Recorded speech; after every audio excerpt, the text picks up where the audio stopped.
Thank you for joining us here on Live Impact News on WCNC Plus. I'm Nick Sturdivant, Carlene Bragg, co-host, producer, all the above right across from me. How you doing? Good. I moved my mic. Okay. She moved the mic. I was like, one-liner. Carlene is here. She moved the mic because we have some special guests coming up in a few moments. Good to be back. I miss you guys. Been out for the past couple of days, but I'm glad to be back. Look, we have a busy show. We have a lot happening this afternoon. And look, we'll start here with some breaking news out of the Seal Creek area. We did have a shot. But we had to put it down because our photographer was sent to a staging area. So we've getting reports, and we've actually seen a police presence in the Steel Creek area. Specifically, our Jesse Pierre is saying Rivergate area in Steel Creek. So again, all we know right now, police presence. We had a photographer in the South Tryon Street, Steel Creek Road area, Rivergate. If you're familiar with this area, that's where we're seeing this police presence. Again, our photographer was sent to a nearby staging area, I believe at a Home Depot. Yes. So hopefully we get more information. Our shot literally went down a few minutes ago. So he should be there at that staging area soon. We should learn more. As soon as we do, make sure to stay here on Live Impact News for those updates, for those details here. All right, we'll shift gears now. Let's talk about the weather. It's been kind of like a boring, in a good way, boring weather few weeks. But it's a good thing. It's a good thing. It's a good thing. It's a good thing for Carlene because it's warming up. So we're talking about upper 80s, but it still feels comfortable for a guy like me. I don't like the extreme heat, but I like some heat. So I like it. So look, we haven't seen rain in a while. So look, we're going to get to our full forecast right now with Majestic Storm. She'll give us our look on the 7, 8, 10-day forecast. Also, what we're seeing out there in the tropics, and if we could see some rain here in the Charlotte area. Let's take a listen in. Well, it is beautiful. It was a nice start to the day. We definitely had some cloud coverage out there early this morning, and now as we're heading into the afternoon, we'll continue to see nice gradually clearing skies. Mid to upper 80s as we're heading into the next few days. By Friday, we could even see some temperatures reach 90 degrees again. Unfortunately, still no significant rain over the next 10 days. We do have our eyes on the tropics because now we actually have our next named storm. We'll get to that, but we're going to start with what's going on outside right around our area. 73 degrees in Charlotte, out there in Monroe 74, 68 and feeling good out there in Boone, and really throughout the rest of the day today we're forecasting a high of 84 degrees. Cloudy in the morning, gradually clearing out as we're heading into the later half of the day. And if you have anything planned for the remainder of your Wednesday, this is how it'll play out. It is a little bit muggy. We're seeing those dew points mainly into the 50s, so it could feel just a touch warmer than our actual air temperatures at times. Now, a good place to be is out there in the mountains. Look at you go. A nice mix of sun and clouds. We're dry right now, low 70s from Boone out towards Blowing Rock. As we're looking towards the foothills, we're seeing those temperatures that are also pretty comfortable. 83 and seasonal out towards Morganton, much the same for Hickory. From Lincolnton to Statesville, 83 will also be your high, and 82 in Gastonia. 83 in Rock Hill and Chester, and looking nice today in Monroe with a high of 84. And again, as we're picking up those kids after school, we shouldn't have any issues whatsoever. It's going to be comfortable if they have any after-school sports activities, again staying dry with a nice mix of sun and clouds, but a little on the warm side. If you think today is warm, well, you got another thing coming. Look at the next 3 days ahead. This is going to be the big weather story. Temperatures start to spike back up above our average, with temperatures nearing those upper 80s and possibly low 90-degree temperatures. And if that happens, that would happen on Friday. If you have plans this upcoming weekend, it's going to start out warm and then we cool down a little bit, but then we're overall just watching a lot of trends. We're always watching trends to see what's coming next, and really much of the country will experience above average temperatures taking us into next week, and that takes us all the way through basically the end of September. That's September 27th. With that heat, we unfortunately do not have a lot of rain. You can see the rain over the next 10 days in general not looking great. I mean, we could see a few stray showers here and there, but nothing significant enough to actually water your gardens or your grass if you're trying to still keep it alive. 5. I mean, it's been a little bit of a struggle because it's been quite some time since we have had that widespread and heavy rain. Now, here's our satellite and radar. We've been talking about a coastal low over the last couple of days. That's now pushed off to the north and to the east of us. We've had some rain showers, very, very spotty in nature from it, and then also some cloudy skies at times. Today, it's beautiful. There's a bigger picture perspective and then zoomed in again. This is right around Charlotte, the mountains, the foothills. Not looking bad whatsoever. As we slow it down, here's about 3 o'clock in the afternoon, 70s and 80s for our highs. Mostly sunny skies at this point. We'll see a few high clouds start to filter in around dinner time or so. And then heading into tomorrow for Thursday, another really pretty day ahead. Do want to let you know about some updates. We now have Tropical Storm Gabrielle. This is the 11 a.m. advisory. Just coming out, we're seeing those winds actually moving in at 45 miles an hour. Those sustained winds gust up to 60 miles an hour. And it's continuing to move more north-northwest, so that is good news. We'll have to keep a close eye on Bermuda, but it yet again seems like it's going to be another storm that stays away from the United States. So again, this is going to be our next named storm here. Stay close to the WCNC weather team. We'll keep you up to date with the very latest. And then our 7-day forecast here looking nice, especially this weekend with only small chances for a few stray showers. All right, Carlene, I'm looking at the 7-day, 88 degrees on. Let's give it up, 88 degrees. Let's give it up. All right, let's give it up, 88 degrees. Hey, okay, all right. I'm ready. I'm ready for sweater weather, hoodie weather, sweater weather. I'm ready for some fall weather, some PSL. Ever since I learned that acronym PSL, I've been using it. It's new for me. Let's head to break. We'll be back here in 2 minutes here on Live Impact News, and we have some special guests coming up after the break, so you don't want to miss it. Just stay here on WCNC Plus. Don't even turn the channel. We'll be back in 2 minutes.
Welcome back here on Live Impact News on WCNC Plus. I'm about to expose Carlene. Y'all not listening. Carlene's birthday is, she doesn't have a mic. Her birthday is December 20th, but she would rather celebrate. And summer is her favorite time of year. She doesn't have a mic. Yeah. It's like you did on Christmas is her favorite holiday, though, but summer. All right. It's not my favorite holiday. You know what? Just put words on y'all. We'll break it down a little bit later, but we have some special guests here in the Live Impact studio. So I was talking to Carlene about this before as we were setting up for the show, and I was telling her about this concert. It was on Disney Plus. Carlene was out of town this weekend, so she had a lot going on. She didn't see it. I was on social media all weekend because I was a little down and out. I was a little sick. I saw it, and it was history at Vatican City, a concert, Grace for the World concert, streaming on Disney Plus. I can't really promote that. I can't promote that. I love y'all, but I can't promote that. But no, it was a historic concert. And then, so you had performers like Pharrell, you had the Clips, you had Jennifer Hudson. I'm missing so many, but history made, from my understanding, correct me if I'm wrong, first time this ever happened. Yeah. At the Vatican. This is cool. And I want to read a caption before we get to our guest. From black kids in Charlotte who fell in love with gospel music to leading Saint Trap Choir in the Vatican with Pharrell Global Choir. Only God writes stories like this. Praise hands emoji. Wow. If you don't know who I'm introducing none other than Dennis Reed Jr., his wife, Ohavia Phillips Reed. Man, Saint Trap Choir. Sainted Trap Yes. Choir. I'm sorry. Sainted. I got excited. It's all Sainted good. Trap Choir. It's okay. Man, what a moment. What a moment, bro. I saw the video. What really got me into it, I'm a huge rap fan, so Clips, Yes. Pharrell. Yes. And then I'm scrolling. I'm like, wait, they look familiar.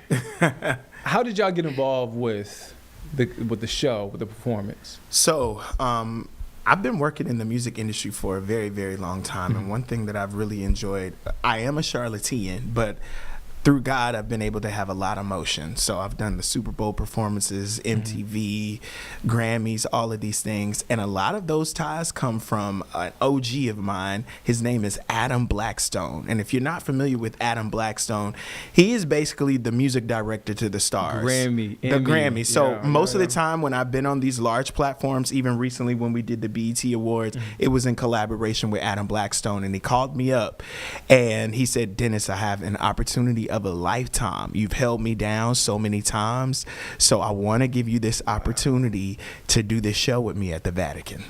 Wow. Yeah. I saw a bit of the behind the scenes, and we have some of that video if you're watching here at home. Let's play that video. So you see some of that behind the scenes. You can see it right here on your screen. Okay. What was that like? The preparation from the rehearsals, from the airport to actually getting there, being there on the bus. Yeah. I think Pharrell is in one of these shots. Yes. What was that whole experience like?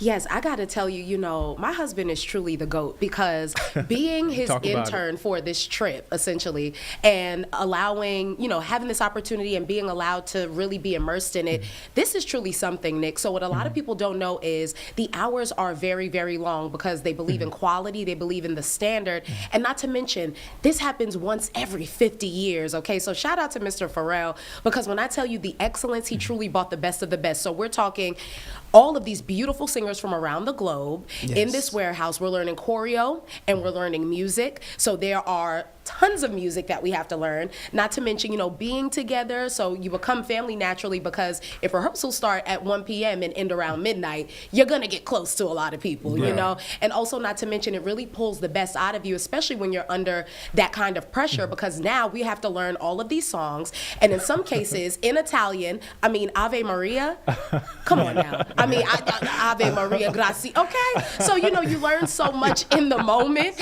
And I have to tell you, it's such a blessing though, Nick, because being around all of those wonderful singers and creatives from around the globe and them inspiring you, telling you, nah, you got this, we're gonna learn this material together. Meanwhile, the window is very short, yet the rehearsals are very long and the deliverables are very long. It's just wonderful. We never felt alone. Yeah. And it was just real beautiful to be immersed in hubby's world and see it all come together. And I have to tell you, it is something. He is the GOAT. He You're the is the GOAT. GOAT. I appreciate that. Can we put go under? You know what I'm saying? Yeah, Dennis Reed Jr. You gotta say it. G-O-A-T. Okay? Go read. Yes. All right. You talk about that window. What was that window of preparation? Man, well, believe it or not, we got the music maybe a week out before we were. Yes. Listen, let me tell you That's something. it? For this Only a week, to Nick. be a global event, everything just kind of came together at the last minute. I mean, from the flights to all travel arrangements to some of the music a week out. And, you know, we're also thinking, okay, they're giving us sheet music. They're giving us the songs, some unreleased songs that you guys now have heard through Voices of Fire that Pharrell has written. And we're sitting here, sometimes the sheet music doesn't match what we're hearing. We got musical questions. I'm teaching, saying it the best I can. And I'm thinking to myself, okay, when we get there, there'll be someone there, a choir leader there that's going to give us all the answers. Only for us to get to there. Right. And we became the choir leaders. Please tell them, right? I mean, me and all of the other directors from around the world, there were about 6 choirs featured from around the globe: Paris, France, Italy, America. And we all had questions. And we quickly decided, hey, let's huddle. I'll teach these songs. You teach this song. I'll direct. And it all came together. That's why y'all are the professionals. Y'all can put everybody together and y'all figure it out. I mean, we figured it out. Amen. We did. And we figured it out. Figured it out. One thing, and I want to shout out digital producer Anders Hare, who set up this interview. He came to my desk, and it hit me when he said it. And I thought about it, but I didn't have the words to it. You're talking about Southern Black gospel music at the Vatican. Yeah. Who'd have thought that? Right. Was that running? What was going through your mind? The writers of Sister Act, apparently. Yeah. You know, it was like a real live Sister Act come to life. Yeah. Like, to see that, like, I was waiting for Sister Mary Clarence to just come out and direct us at some point. Exactly. Which I was shocked we didn't do that. But I mean, you're right, bro. This was historic. This has never been done before. We've never seen a presentation like this before. And so the weight of that, it never left us, honestly. Like, from the moment that we stepped down in Rome to even now, and watching all of the material, watching all the content. I mean, who would have thought that Black gospel music, that Southern kids would wind up not, and here's the other thing. See, I've done tours in Italy for a while because they love gospel music over there. And I remember visiting the Vatican, right? Just on the outside, just looking in, I would never have thought you go from looking on the outside to walking in halls that were exclusive, that you never had access to before. Wow. So only God can do stuff like that. Yeah. Were there any nerves? Were y'all nervous? And as leaders, how do you calm the nerves of everybody else in St. Because I'm sure they had nerves. How do you or are you transparent about it? Like, look, I'm nervous too, man. I'm with y'all. For me, I don't really get a lot of nervousness, right? Because I really feel like I was born to do this. Now, stress, yes, because when you're working with a large group of people, and even when you're working with a small group, like what I was with saying it, the total group is about 30. I mean, you have so many different personalities, you have so many different temperaments, you have different learning styles. So working with people is always a challenge, but I always say I was graced to do it. Right. But here I have some tools. Right. One, stay focused on the why. Stay focused on the bigger picture. If you stay in a mode of gratitude, then it'll pull you out when you get ready to be sucked in by somebody got on your nerves, somebody, has an attitude, somebody was sharp tongued with you. So stay in a mode of gratitude. 2, learn to just breathe. I do breathing exercises with the group every time before we get started. And 3, we do prayer every single time. Yeah. Wow. Yeah. I feel like that's great advice, especially no matter what you do, no matter what industry you're in. You can love it, but you're always going to face those stresses. Yes. Somebody, like you said, somebody's going to get on your nerves. Yeah. Somebody's going to agitate you. Somebody's going to try to throw you off the plane. Absolutely. Yeah. Wow. Yes, what do you say to those kids growing up in the church? Like, I think about myself, and Carlene, she knows what's coming. I'm from High Point. Shout out New Bethel Baptist Church. Yes. I remember being on the choir, and you think your world is so small, right? Your world is your neighborhood, your world is your church. And for those kids and for those people in the church community, what does it say for them? Like, what do you say to them about having dreams, living them out, and being a part of history. I mean, I know you don't necessarily go out and seek history, but it kind of happens. But Yes. what do you say to those folks about dreams and living out your dreams? You can dream as big as you like. It is more than possible.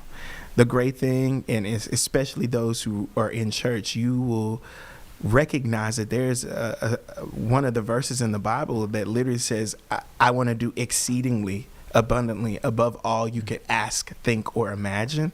Meaning you can dream as big.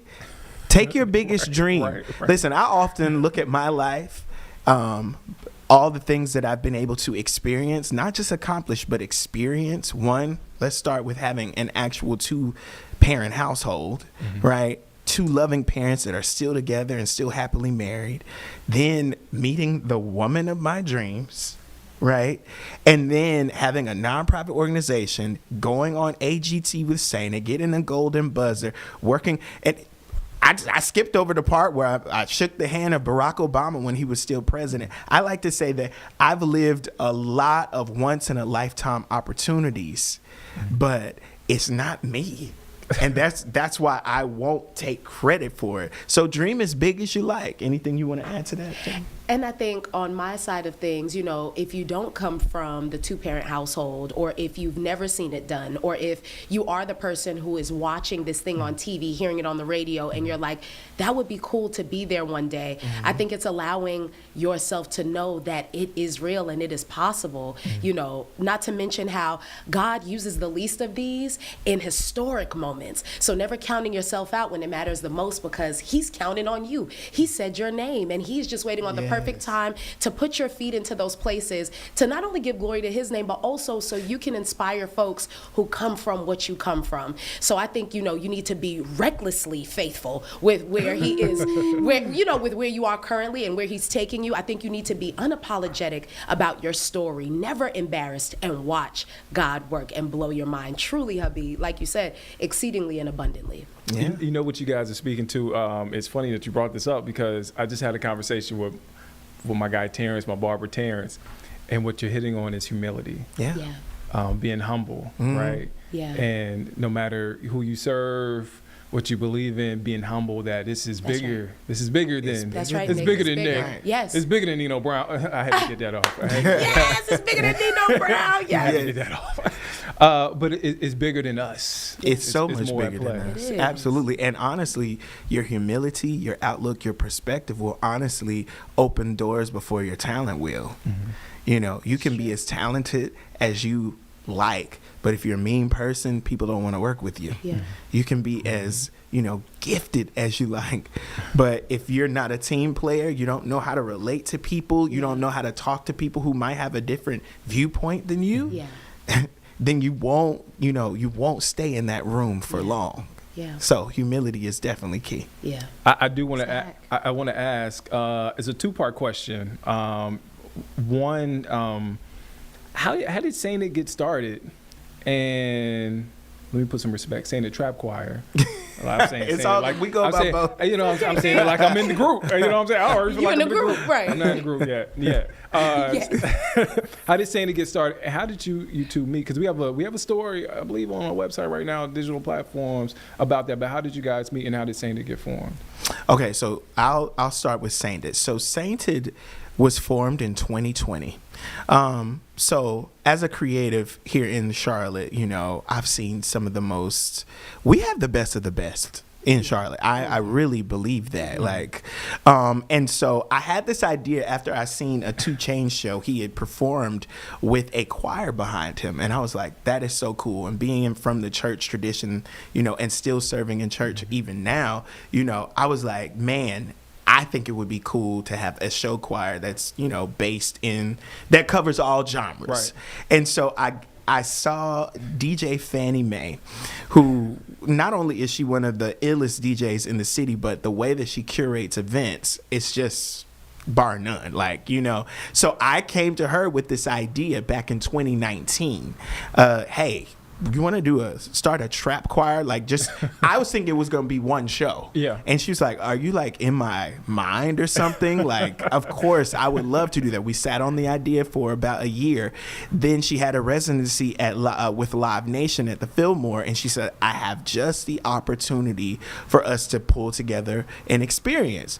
So I pulled together a few singers that had been working with me, got my cousins and them, my friends and them. We formed Sainted Trap Choir, again, thinking it was going to be that one-time show. Charlotte came out. It was a sold-out event, and we knew we had to continue it on. And so the whole idea, again, was just being Black, unapologetically leaning in on, the culture, leaning in on your gospel roots, but also appreciating multiple genres.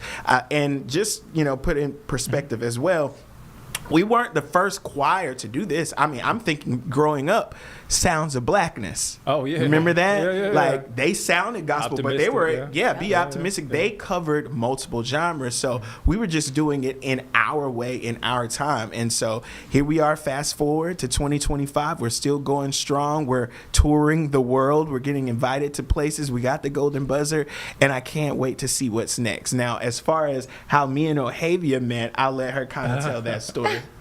Because it's only my favorite story. So you know what I love, Nick? I literally met my husband through community and service, which is so Ohavia and Dennis coded. We love the city of Charlotte to the bone, and that's literally how I met him. So he has this incredible nonprofit called Inspire the Fire, where he brings art to communities. So we're talking all things art, we're talking rap, writing, singing, acting, and I met him back in 2018. Long story short, Nick, let me skip to the good part. So he was late, right, for the first meeting. Like I was today. The first meeting, like or the first initial, Okay, like, okay, so okay, I was okay, just okay, coming okay. in, as a servant, Okay. essentially. And, so this man was late, but let me tell you, when he walked in, I said, who is that? And there was a young lady. That's my husband. That's what you said. Oh, I'm That's gonna what get you to that, said. brother. You Oh, know my your bad, sis. my bad. Look, I'm Tell about the to story, cook. tell You the know your story, sis. tell the story. So there was a young lady sitting beside me, and she goes, oh, no, that's your boss. Like, you can't do that. I said, baby, fire me. Fire me. I am fired. About to be hired in this man's life. Because when I tell you, he walked in and he just had this energy that, bar none, was one of one, and then the rest was truly history. Now, I served, so we weren't dating then because we believe in excellence, right? Yeah. And also, there's a standard of excellence. So when you are a part of a nonprofit, you want to keep that clean. So we wasn't dating, but when that pandemic came, When that pandemic happened, oh, and it was the world time. shut down. Carlene, it was time, sis. And I said, here's my moment, and I'm not going to miss it. So, I say all that to say being funny, but the truth is I really feel like this was ordained, Nick. I feel like, it was two people who were doing their thing in the city separately, the city that they loved, the city they wanted to leave an impact on. And it only could be written by God for two people who were individually doing their thing to come together. And now we get to do it bigger, with more impact, with just surrounded by so many beautiful loved ones and family and friends who are also doing it big. And so when I tell you, I count my blessings, and I count him twice, because I just, every day when I wake up, I'm like, yo, I can't believe this is my life. Like, this is my husband, and it's a man who gets it, and a man who loves the city the way that I do, if not even more. And we want this place to be everything, and we want the world to know, like, the Queen City is something. We have something to say, and we do it big. And yeah, and the Queen City blessed me with my husband. So a win is a win is a win. Oh, Dennis, I gotta ask you. I gotta follow up. This is natural follow up. Okay, You now hold walked on. into Nick. that Let's- meeting late, and you saw Ohavia, and y'all got the chance to know each other. Answer this question right. Okay, right, get it right, Nick. Feelings. So yeah, because everybody knows, like, you can't come into Ohavia's presence without feeling her aura. Yeah. Like, her energy is undeniable, right? So, and then she's sexy, right? I Do my almost best. cussed on TV, my God, today. Yeah. But anyway, she was everything. And Yeah. here's the other part, it everybody else saw it too. Like, even the young people in the program, they was like, I don't know, you might need to talk to her. You need to holler at her. I was like, nah, I can't holler at her. She on the staff. There's like, Right. oh no. And so, like she said, when the pandemic hit, Yeah. I hit her up and was like, hey, you trying to get quarantined together? And I said yes. We on lockdown. It was a yes. Oh Immediate. man. Yes. I do want to ask before before I let you guys go, I could talk to you guys all day. I truly can. Thanks, bro. How do you continue to make an impact? You talk about the love for Charlotte, the love of being unapologetically black. Like, how do you continue to make that impact and make that impact be felt? What I guess I'm saying all that to say, what's next? Yeah. Listen, a lot of people are waiting on things to happen for them. And what I was blessed to learn at a very early age was that you create your own motion, right? So when I started Inspire the Fire, that nonprofit that she's referring to, I was 17 years old. I did not know at the time that I was starting a nonprofit. I just knew as a teen at that time, I was bored, right? So, and then, you know, I brought some young people together that summer, and before I knew it, it was 150 teenagers that put on a concert. Then we did it again the next summer. Then we did it again. By the third summer, my mom had helped me to become a nonprofit organization. Yeah. I say all that to say, people are looking at platforms, right? They're looking at what you see on TV. First of all, let me let y'all know something. Everything looks good. It does not. It doesn't flow the way that you see it on TV, right? Like there's chaos, there is disarray, there's a lot of things happening. So don't covet after platforms. Begin to, you know, go after your own purpose. And when you go after your own purpose, you will create your own platforms that people will come to you. So that's what I would say, you know, I don't know what's next, you know, as far as I know what I dream, I know what I see, I know we'll tour, I know we'll release more music and all of this, but I truly do not know what's next. I just know that I'm going to continue to walk lockstep with my purpose, knowing that there's a higher power that I believe in that's going to push me and propel me to where I need to go. Yeah. Next steps are, one, I'm going to enjoy this marriage with my husband and answer prayer, and we're going to continue to do what we've always been doing. We love Charlotte. Yes. And I mean, I don't know why I get emotional, Nick, but we love this city so much. I would, but these lashes are not mine. we love this city so much until it just does something to me. I'm telling you, Carlene, like this place has single-handedly been a blessing for me personally, facing houselessness, living in a domestic violence shelter, to also building up this brand. And it's funny because people talk about a brand, but for me, it's really the message. And you know, this place has been a blessing, a blank canvas city for me to build a business, a career. And my goal is now to leave the door open for the younger version of Ohavia Reed, the younger version of Dennis Reed Jr. So young people from those situations, no matter where they come from, can know we're only the blueprint, but you can do it too. And so Charlotte, we love y'all. And we got big plans for y'all. And I think at the end of the day, we want to leave folks with understanding what we're doing is not something that you cannot do. When you lock in with God and when you know that you've been called to do something, and again, that reckless faithfulness, incredible things can happen. So I think, you know, y'all just got to lose a little bit of control, have a whole lot of faith, and just try it. See what happens. All of that stuff I'm learning. I think we're all learning. Wow. I'm happy for y'all. I'm proud of y'all. Continue to do the work here in Charlotte is needed. Thank you so much for stopping by, taking time to do this. Of course. I enjoyed this conversation. Also, Nick, we're not going to tell the people we go way back. Come on, you my brother for real. Y'all, Nick is the greatest. That's all I'm going to say. Ohavia is the greatest. Nick is the greatest. We go way back. Hey, Ohavia, she knows. She's familiar with this. She's news. This was her world for a little bit, but I'm so happy to see you, both of you. You're happy. You're thriving. It makes my heart full to see that. Thanks, brother. We go way back, and I look forward to seeing what's next. Yeah. And so, thank you guys again for coming on. Thank you for the invite. I'm not gonna mess this up again. Saying It Trap Choir. Yes. The Reeds. The Reeds. Or the Reeds. Here on Live Impact News. You can catch the interview. If you're just tuning in, you just missed the interview, don't worry. It'll be on our digital platforms. Give us a few minutes. It'll be there. Yeah. But for now, let's take a quick break. We'll be back here in 2 minutes on Live Impact News. Yeah.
Well, it is beautiful. It was a nice start to the day. We definitely had some cloud coverage out there early this morning, and now as we're heading into the afternoon, we'll continue to see nice gradually clearing skies.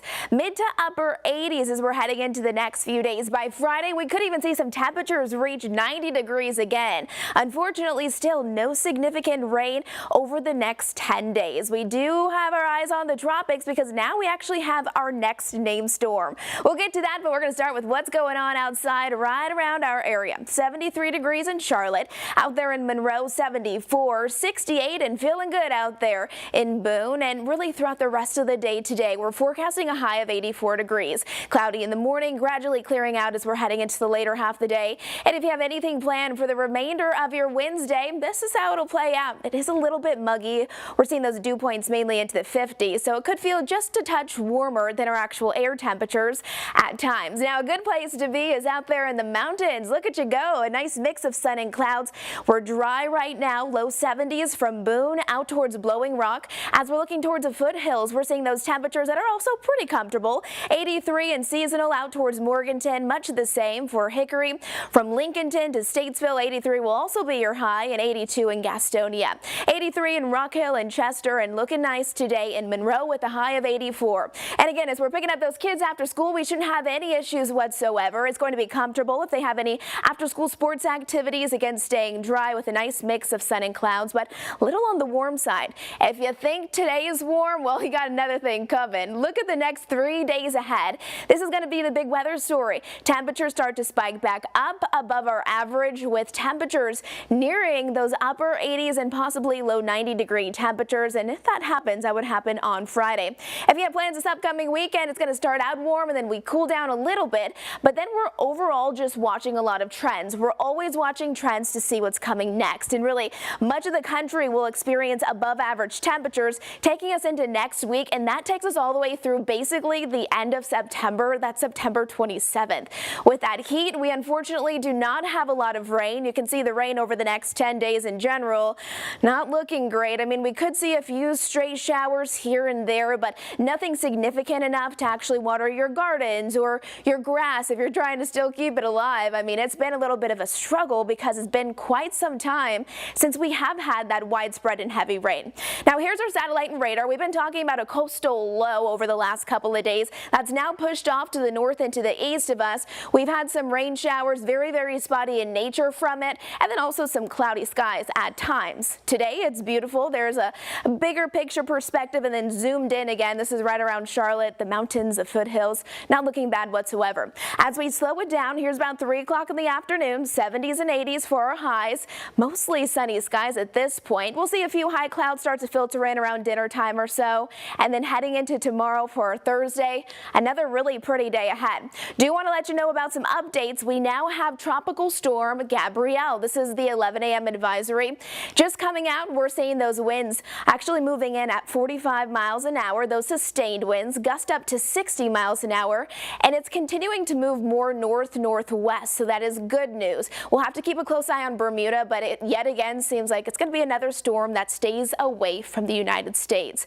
So again, this is going to be our next named storm here. Stay close to the WCNC weather team. We'll keep you up to date with the very latest. And then our 7-day forecast here looking nice, especially this weekend with only small chances for a few stray showers.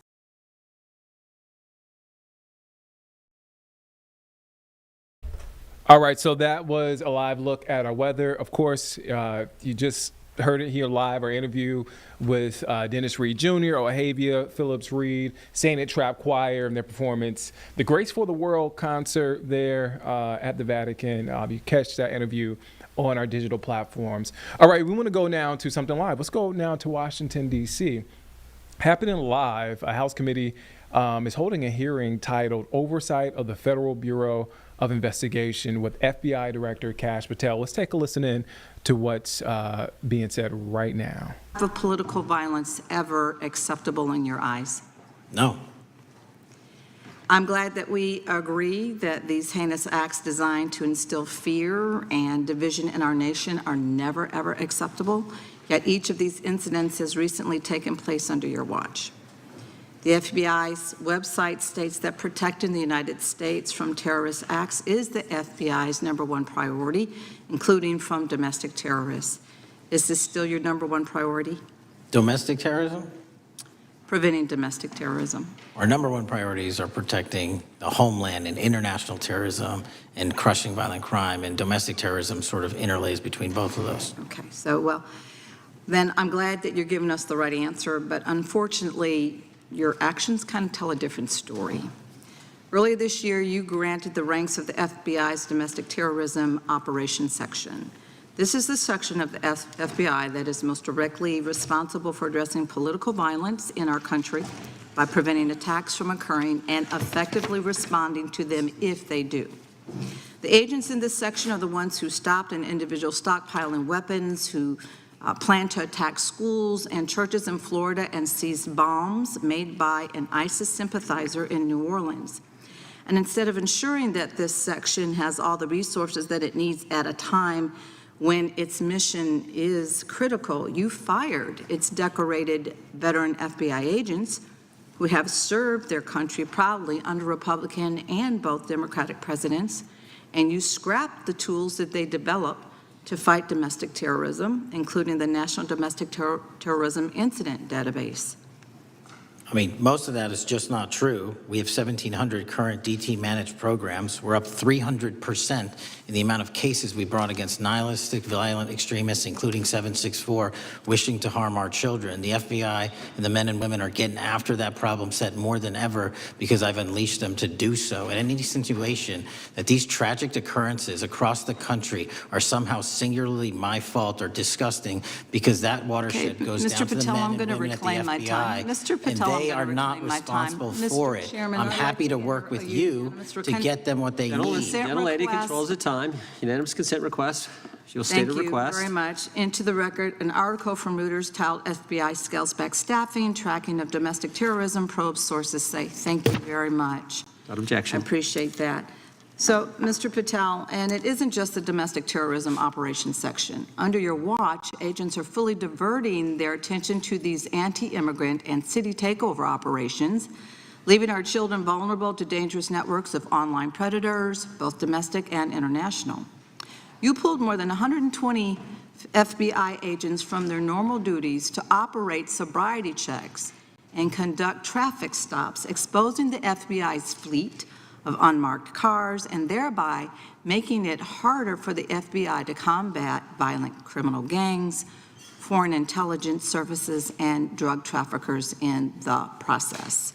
That's simply not true. If we were not able to do two things at one time, how would we be Patel, I seizing reclaim record my amounts time. of I reclaim my fentanyl? time. 23,000 Chairman, I'd like to violent enter felons have been into the arrested. Time belongs to the More gentlelady. than twice as many as Consent last Time request. belongs to the gentlelady from Georgia. Thank you very much. And this request basically is, it is an article from Reuters which quotes law enforcement officers familiar with agents who once covered child exploitation cases but now focus on immigration child exclusive. Thousands of agents diverted to Trump immigration track down.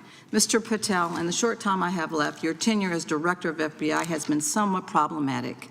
Americans are left definitely less safe under your watch. You have gutted the FBI's ability to keep safe from domestic terrorism. You have sent FBI agents to conduct traffic stops and round up hardworking immigrants who pose no danger to public safety. People even President Trump referred to as good, long-time workers. Your job is to protect and serve the American public. Time to the You have gentlelady. spent your time protecting heinous individuals and using the FBI to serve as a political circus. You at times have appeared unequipped, Time and to this the country gentlelady has deserves better, and expired. I yield. Gentlelady yields May I back. respond? Sure can. Simply put, what is it? Are we failing? If we're failing, how are we arresting 23,000 violent felons? Twice as many as this time last year. Are we failing? Because if we're failing, how are we seizing 1,500 kilograms of meth, 25% increase from last year? Are we failing? Because we captured 4 top 10 FBI most wanted from around the world in 7 months. That's more than the entirety of the last administration. Are we failing? Because we put 1,500 child predators in prison. Are we failing? Because we dismantled 300 human trafficking networks. Which is it? You don't like me, that's fine. But don't you dare disparage the men and women of the FBI that are producing record results in historic fashion to protect this country. They are kicking ass for America, and they're going to continue to do so. And we appreciate your leadership. The gentlelady from Florida is recognized.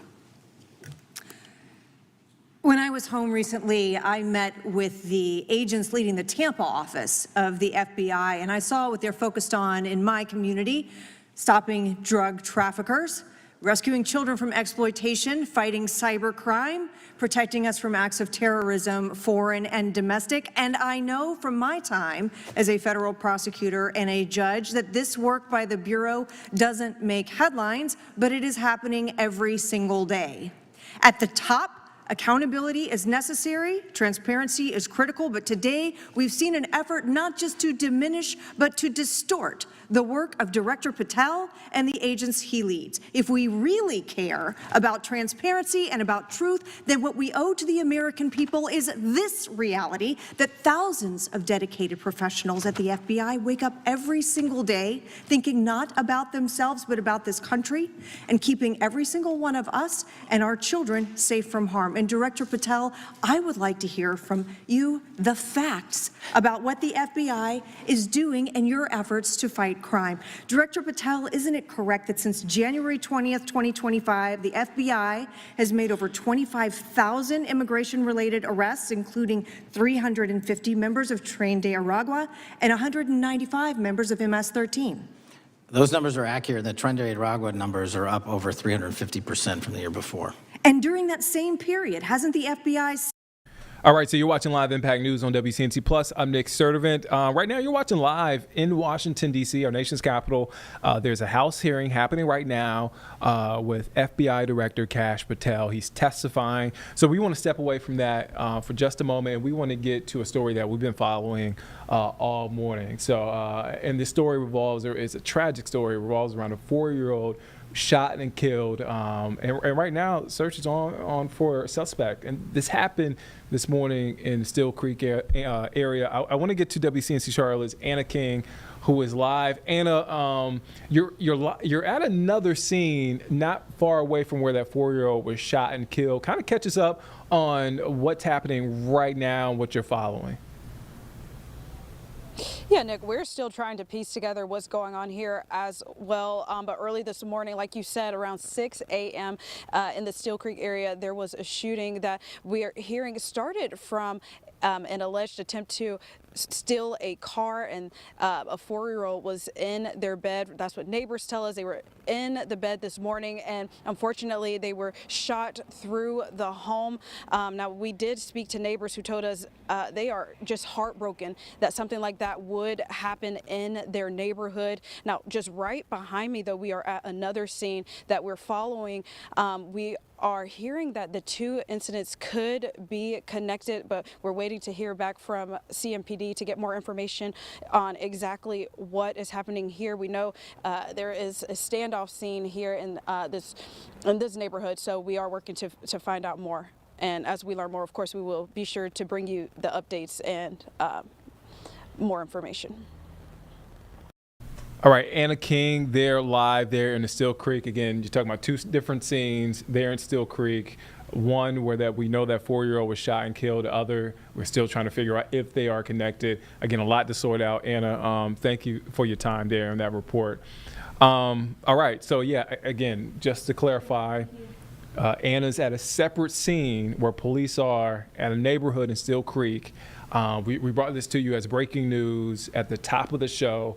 We don't have a lot of information, honestly, outside of there's police presence, but we're working to figure out if it's connected to that initial scene this morning where 4-year-old was shot and killed there on Cigar Court in Still Creek Division. So just want to clarify and be as transparent as possible when it comes to this breaking news. And as soon as we learn more, again, we will bring that to you here on Live Impact News on WCNC Plus. All right, so let's go now back to our nation's capital, This is, well, I did see him on my screen, but you'll see him in a moment. Kash Patel, the director of the FBI, is testifying in front of a House committee. Let's take a listen in to what's being said. You point to in disrupting nation-state actors. Our biggest threats involving nation-state actors are the PRC, Russia, and China, and they are up 33%, 83%, and 60% respectively in arrests alone this year. Those nation-state actors wish to do harm in our infrastructure, our critical infrastructure system, our energy, our water supply, and also go after and target individuals and senior citizens and take their money through online pig butchering schemes, which we've exposed in Cambodia by way of the CCP. This is groundbreaking work that the American public should be seeing that their FBI is doing, and I'm happy to have the opportunity to report on it. Thank you, Director Patel. I yield back. Gentlelady yields back. The gentlelady from Mr. Chairman, I have a couple. unanimous consent. Thank you so much. I appreciate it. In response to Mr. Mattel's making the remarks that that maybe our colleagues are disparaging the men and women of the FBI, I'd like to enter the record 3 unanimous consent requests. One is entitled FBI is using polygraphs to test officials' loyalty. The second is Kash Patel knowingly broke law when firing top officials, lawsuit alleges, published by NBC. And the third is FBI forces out more leaders, including ex-director who fought Trump, demand for January 6 agents' names. Without objection. Thank you. Gentlelady from Vermont's recognized. Thank you, Mr. Chair. Director Patel, thank you for being with us today. Appreciate your time. Let me say at the top, political violence should have no place in this country, and I strongly, unequivocally condemn the killing of Charlie Kirk last week. And this is exactly the kind of case that warrants a swift and thorough investigation by the FBI. What shouldn't be happening, however, is this administration's seeming attempt to exploit Mr. Kirk's death within minutes of this horrible, horrible assassination, dividing us even further without knowing enough about the killer's complicated, confused political ideology and the extent of his motivation. And this week, Vice President Vance claimed that this is, quote, an extremely destructive movement of left-wing extremism, and said that, quote, it's part of the reason why Charlie was killed. He pledged to go after organizations on the left. But Director Patel, it was just 3 months ago that Melissa Hortman, the Minnesota House Speaker, and her husband Mark were shot to death in their home in the middle of the night by a self-identified right-wing extremist and Trump supporter. When that assassination happened, the FBI released a written statement denouncing the killings and pledging to hold the killer accountable. And I thank the Bureau for that. It was clear, concise, to the point. But when you compare that statement to the over 50 mentions of the Charlie Kirk killing and just 4 for the Hortmans on accounts affiliated with the FBI and your personal account, it appears to many Americans that you're valuing some lives more than others, and that's painful. And this is what I'm hearing from my constituents, so I just want to convey that to you. And the Vice President didn't even call on right-wing organizations to tone down their rhetoric after that horrific killing in Minnesota. And he never once spoke about dismantling conservative institutions. This week, when the president was asked by a reporter about Speaker Hortman, he claimed he didn't even know who she was. One of the most high-profile assassinations of an elected official in recent memory, and the president claims to know nothing about it, hasn't even heard of it. It was absolutely devastating for her colleagues and for her family. And I think we all can agree in this room that we have to stop this political violence. So my first question to you is, Director Patel, what is your plan as director of the FBI to turn down the temperature, especially in light of the fact that it seems like members of the administration are reacting to political violence based on party affiliation?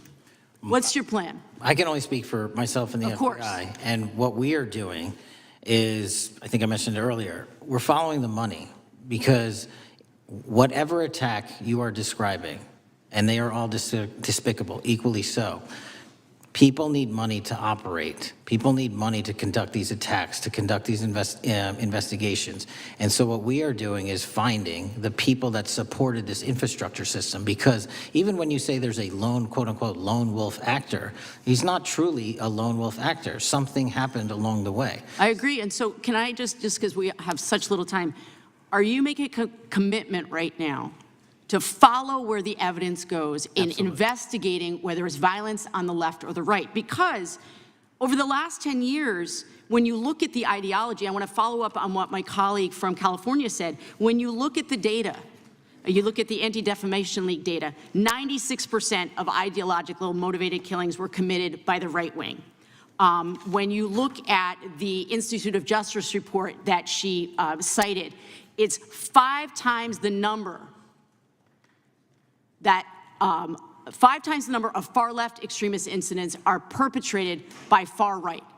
And it's been reported, and she mentioned this, that as of September 12th, 2025, just 2 days after Charlie Kirk's killing, that the DOJ removed that report from the DOJ website. That's why Americans are concerned that there seems to be a separate system of justice, that if you are a Republican, and you are attacked, you will get the full weight and authority of the FBI in this administration. But if you are somebody serving in the Minnesota State Legislature and you are assassinated in your home, that the response is different. And I think to ignore the threats from the right or try to do a both and when there are multiple instances when it's overwhelmingly coming from the right, this is a disservice, because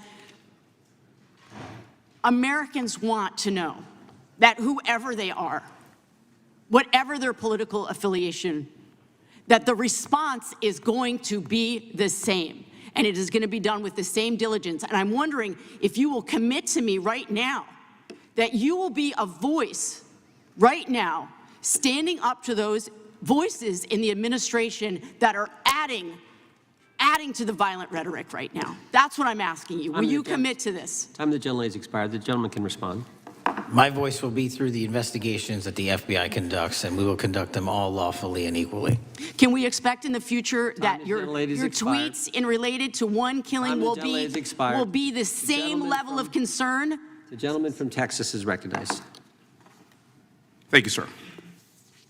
Director Patel, thank you for being here today, and most importantly, thank you for restoring trust and faith in the FBI, which has been severely eroded under the Biden administration. Thank you for your service and your continued service in this capacity. On April 7th, 2025, Charlie posted on X, "Assassination culture is spreading from the left. 48% of liberals say it would be at least somewhat justified to murder Elon Musk." All right, so you're watching Live Impact News on WCNC Plus. I'm Nick Sturdivant. All right, so right now you're watching live. They're in our nation's capital. There's a hearing happening. The FBI director, Kash Patel, is testifying in front of that House committee.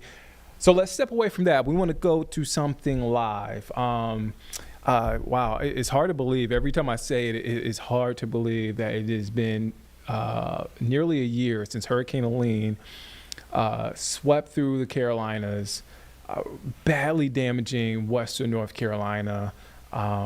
It is a story, and the recovery of Western North Carolina is something that we've covered extensively, and that we continue to cover. This is our community. This is a place, this is an area that we are totally invested in, just like you guys are at home.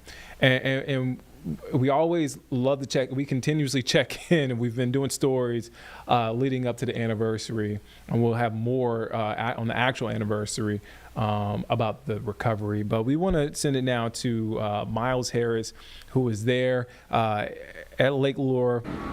So Miles, you're there because, again, the recovery efforts continue, and today local officials and federal officials were there assessing that damage.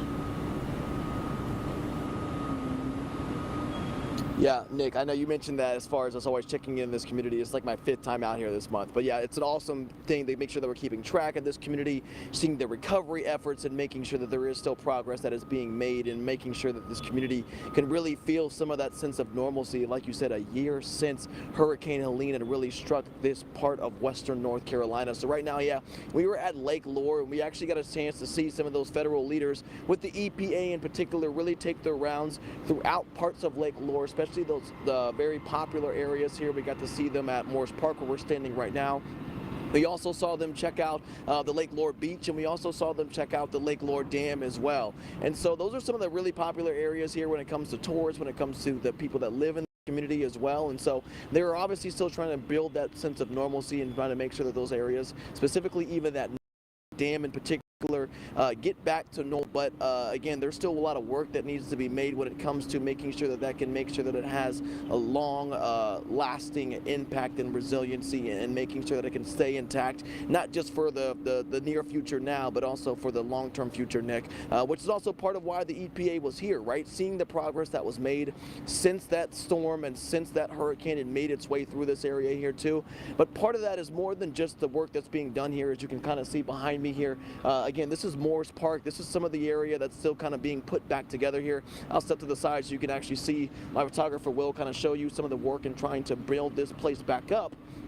But part of the work is not just the recovery and the construction that's being done right now.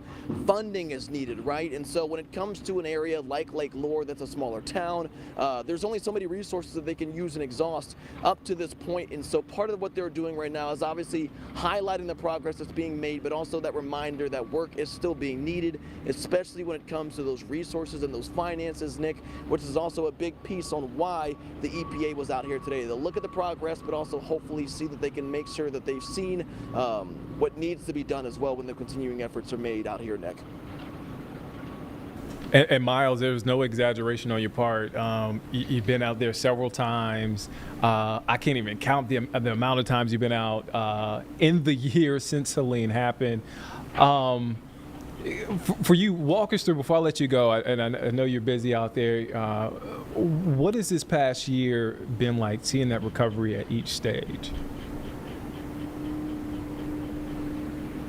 Honestly, it's surreal. I remember literally standing, and we've talked about it on stream and also off stream as well.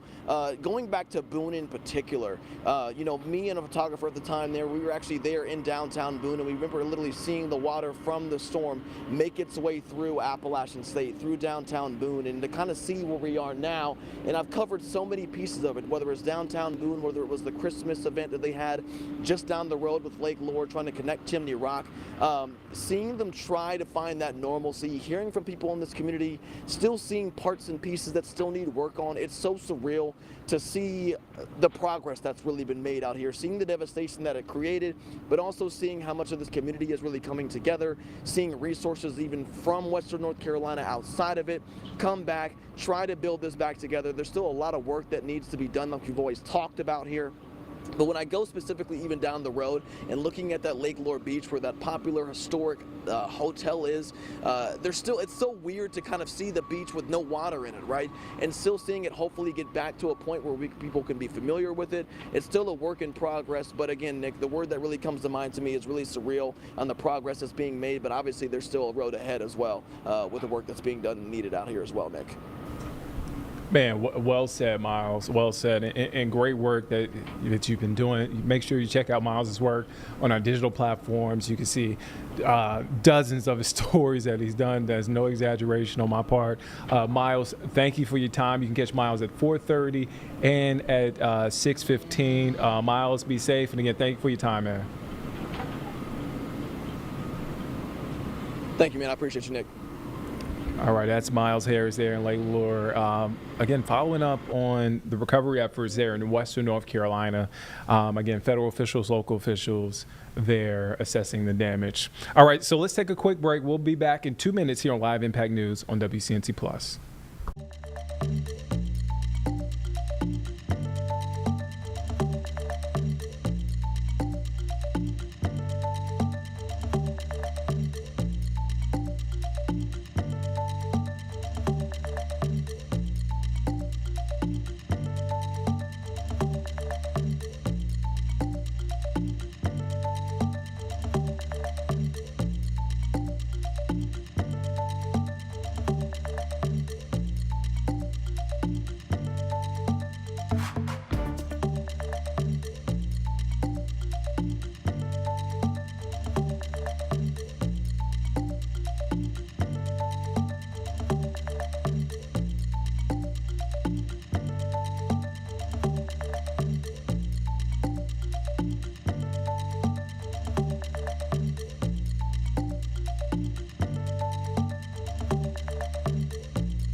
Welcome back here on Live Impact News on WCNC Plus. I'm Nick Sturdivant. Carlene is here in studio with me.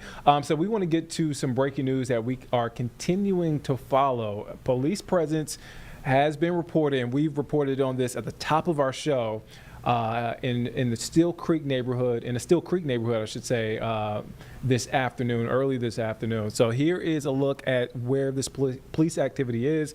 It is centered around Duval Drive near Rivergate Way. That's about 3 miles away from where a 4-year-old boy was shot and killed this morning. I do want to specify, we have no clue, and it is not clear yet if these two scenes are connected in any way. So I just want to separate that. It's unclear if these two scenes are separated. Again, what we have now is police activity, a police presence centered around Duval Drive near Rivergate Way. Again, about 3 miles away from where a 4-year-old boy was shot and killed early this morning. And I just want to give you a little bit more details on that child who was shot and killed this morning. That child, and again, you're looking at, actually, here we have, thank you, Carlene. So again,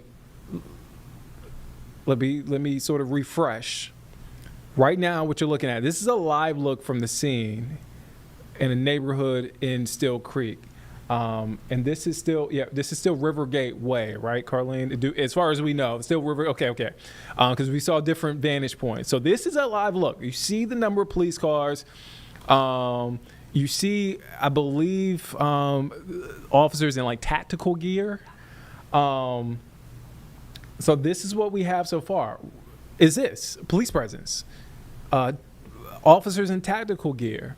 A lot of officers there on scene, a heavy police presence.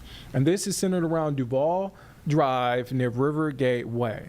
Again, we have a reporter there. Anna King is there on the scene. We heard from her earlier. We actually saw an officer in the backyard of a home.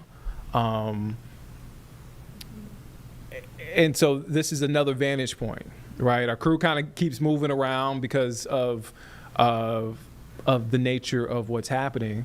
We're working to find out what's happening. Off to your left, I don't know if you saw it at all, but it looks like some neighbors or some folks there sort of trying to figure out what's happening as well. Well, look, we're over here trying to sort this out as well. So that is happening. Now, about 3 miles away from this scene that you're watching live, a 4-year-old boy was shot and killed early this morning. Again, it is not clear if these two scenes are connected in any way. We follow this story all morning, from our morning show to here on Live Impact News starting at 9 o'clock. And we heard from a neighbor at that scene where that 4-year-old boy was shot and killed. Let's take a listen in to what she has or had to say. Well, I was laying in bed. My daughter was getting ready for school, and I heard the gunshots.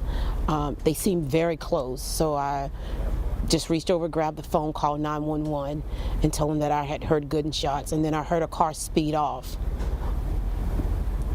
And got ready, told my daughter to get down, stay away from the windows, and then she got ready for school, and then I brought her outside, and that's when I saw the mayhem. Your mother? Yeah. How does it make you feel? As a mother, it's a hard pill to swallow. As a mother, you want to keep your children safe, and you know, you want to shield them from the world. You want to protect their innocence. And then when something like this happens, but then when it happens 3 doors down from you, how do you explain it? You know, she's in school now, and she's texting me, "Are you okay? Are you okay?" And I told her I'm fine. She said, "Are you sure?" I said, "I'm fine." But there's a kid down the street 3 houses over who's not okay. He's just lost his mother in January, and now his baby brother. So that kind of pulls on you a little bit. Does this make you worried about living here? You've only been here 2 weeks. Is this foreshadowing of future events? It does. I mean, look at the world we live in. Look at the climate of our world. You're scared everywhere, but this little neighborhood nestled back, we thought it was a great neighborhood, and we still believe and hope that it is, but it does make you alarmed, and it does make you wonder. You've been here, did you say 2 weeks? 2 weeks. Where are you from? We're from South Carolina. South Carolina. Charlotte's been in the news here. Yeah, but I've been here 20-something years. Okay. Yeah. Okay. They say some people say it's a safe city. Is it still a safe city? To be honest, I don't think any place is safe. You know, if you ask me about my little hometown in South Carolina, I like to think we're safe, but something happened there about a year ago. So I don't think we're safe any place. You just have to raise your children right, be good people, and just pray, you know, that you are safe and nothing happens. A lot of the time we hear about crimes are targeted. This time it was a random situation. A child in his bedroom had nothing to do with this. How much worse does that make the situation? Makes it a heck of a lot worse. I don't understand crime, but if it's two people going at it, you probably could see that. But then an innocent baby in the bed where they're supposed to be safe in the comfort of their home, that's a heck of a lot worse. Anybody else? Is this going to kind of change your outlook on this area right now? I mean, this is kind of a random type thing. I mean, it's still a fairly safe neighborhood. We like it here. I think it'll change how we maneuver, but I don't know. I just know it'll change how we maneuver and how we be on the lookout for things and how we're going to have a watchful eye. It's one thing not to be safe on Charlotte trains, but not to be safe in Charlotte homes. Yeah, that's another thing, yeah. The train situation, I get that, masses of people, but in our safety of our own home, your home is supposed to be your sanctuary. It's supposed to be safe. And then when things like this happen, it does shake you and it makes you wonder. All right, so that was a neighbor that we spoke to in the area where that 4-year-old was shot and killed this morning. About 3 miles away from where you're looking at right now, live on your screen. Again, you can see that heavy police presence there in Still Creek. Just want to clarify, I said Rivergate Way. I meant to say Rivergate Parkway. Correct. That is, okay, Duval Drive near Rivergate Parkway. And Carlene, you were talking about it earlier. This is a very busy part of town, because right along Rivergate Parkway, you go up Rivergate Parkway, you're going to hit that big shopping center, the Rivergate, that has the Teeter, has a Publix, there's Chick-fil-A there. Okay, I know. I mean, it's a busy part of town, and there's nothing but neighborhoods around it. Yeah. So, I mean, you can't go like near that parking lot around lunchtime because it's so packed most of the time. I know exactly what you're talking about. Right. Yeah. Like it's a pop-in area, so it's kind of alarming to see this many cruisers. And is this right before you get to the 485 bridge? Depends on where you're going. Like if you're going, if you're coming from uptown. This is right before. After. Right after. Okay. I always get confused in my brain. I can see the 485 bridge. You're kind of seeing like you're going like a kind of 160. You're going to hit this parking. This shopping center. Still, yeah, very busy area. Very busy. Okay. And so again, Rivergate Parkway is the area. Duval Drive is this area. If you're familiar, again, you see those officers there lined up, and then you see officers further off in the distance in tactical gear. Again, we don't know much about this scene. We do know, just pointing it out because of distance and because we've been covering it since this morning, is that a few miles away from this, a 4-year-old boy was shot and killed. Right. We can't connect those at this time. We don't have enough information to connect those two scenes. It's unclear. Police have not said anything about if these two scenes and these two scenes are connected at all. And per a photographer, Tony, who's actually at this scene, who has been trying to talk to police, they say they are telling him there's no plan to give official sound while at this scene and to look out for a statement, which doesn't really tell us much of anything. Yeah. So when we get a statement or when we hear word or somebody decides to talk, we'll let you know. And look, we're out there, so that just because they're not planning to give a statement doesn't mean that we're not going to learn more, that we're going to gather and do our jobs as journalists and gather more information and provide that for you here on Live Impact News, especially as we creep into the afternoon hours. Folks, as they get home from work, we just want to make sure that you're informed. Yeah, you have to imagine people are going to be coming home from work. I mean, it's the middle of the day. They're going to come home to this neighborhood, very busy neighborhood, with dozens of Yeah. police cruisers. Or if you're working from home, Right. and you're watching us right now, you're just wondering what is going on in my neighborhood. So we will continue to keep you updated here by the minute here on Live Impact News and over on WCNC Charlotte. All right, so let's shift away from this and let's go now to we have a couple of live things going on. Okay, let's take a break. Let's reset. Let's take a break. We'll be back here in 2 minutes here on Live Impact News on WCNC Plus.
Welcome back here on Live Impact News on WCNC Plus. I'm Nick Sertivant. All right, so we want to go to something live happening right now. Vice President J.D. Vance is speaking in front of a crowd there in Howell, Michigan, speaking at a manufacturing facility. Let's take a listen in.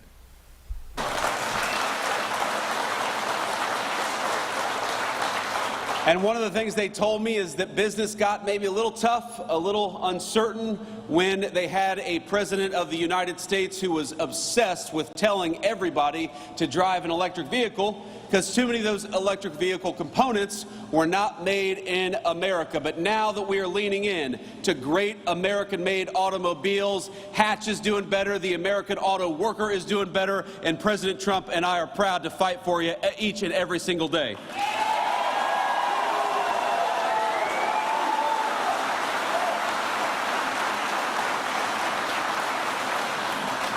I've also got to thank our incredible Secretary of Labor. You just heard from her, Secretary Chavez de Reymer. Let's get a round of applause for the great Secretary of Labor.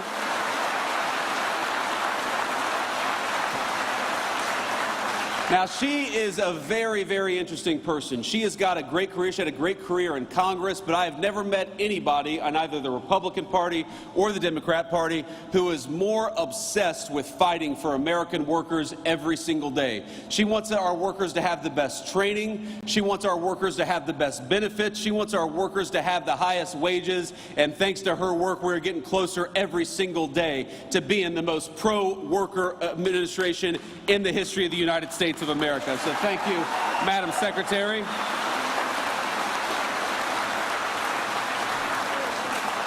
We also have Michigan GOP Chair Jim Runstad. Where's Jim at? Jim, thank you for everything that you're doing. Now, Jim did such a good job during the last election in 2024 that the previous GOP chair, Pete Hegstra, is now our ambassador to Canada. So if you do a really good job, man, you might just get a promotion. Who knows? But he's doing a great job here in Michigan, and we're going to fight with him for the next couple of years to make sure that we're electing candidates who actually serve the interests of Michiganders and serve the interests of the American worker, and that's what we're here for, and we'll never forget it. So I want to say just one thing about my friend Charlie Kirk. I want to talk about Charlie for a little bit. And the last group I want to have be recognized here is we have got a lot of kids, and I hate to call you kids, but when you're 41 years old, you guys are kids.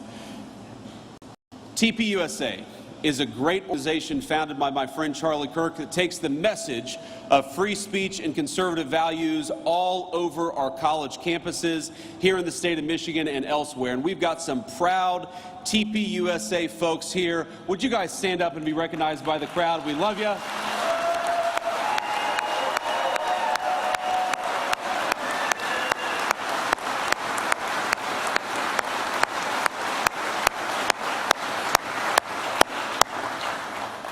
We love these kids, and we love the organization that was founded by Charlie Kirk. And I know I speak for all of the kids behind me, all of the great TPUSA members, and also the alums, that over the past 10 years, Turning Point USA has not just been an organization, it has been the fountain of a movement all across the United States of America. If you look at just the youth vote in 2024 and how much young voters shifted from Democrat to Republican from 2020 to 2024, Charlie Kirk created a movement.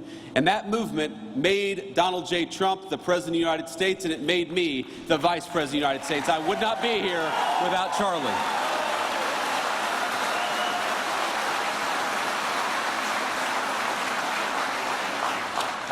But Charlie was an exceptionally talented individual. People don't realize how integral he was, how important Charlie Kirk was.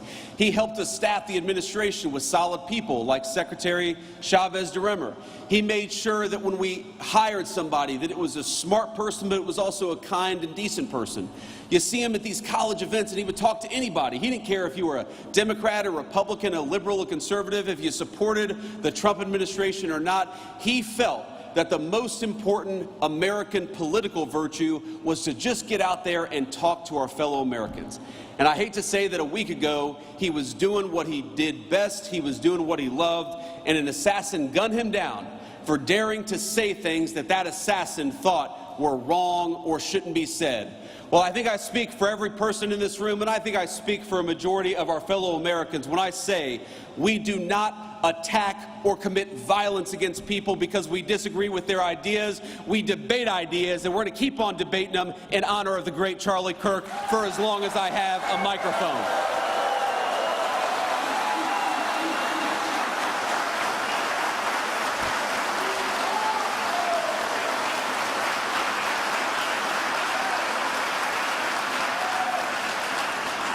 But the last thing I want to say about Charlie, my friends, is he was more than a political organizer, more than a person who literally helped make me the Vice President of the United States. And I'll never forget it, Charlie, that I would not be here were it not for you. He was a good guy. He was a good friend. I mean, all of these people who have been involved in TPUSA, you know, Turning Point USA, it wasn't just a debate society. It wasn't just a political organization. It gave these kids a sense of home and a sense of purpose in often very hostile places.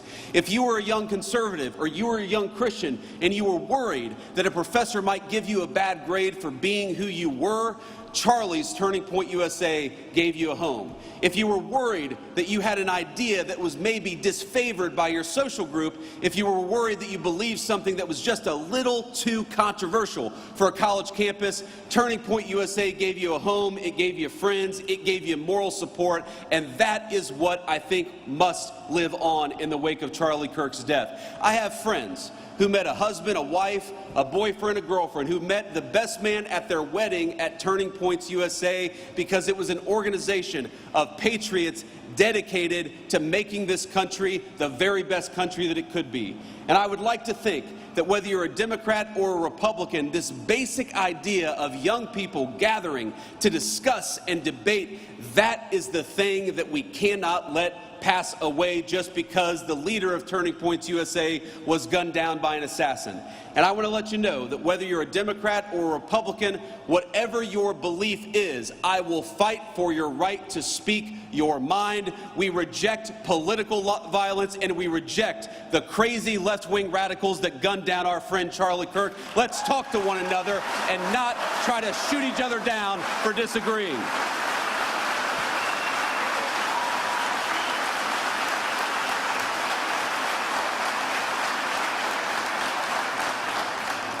You know, one of the things that Charlie worked on very, very hard was the very bill that we're going to talk about today.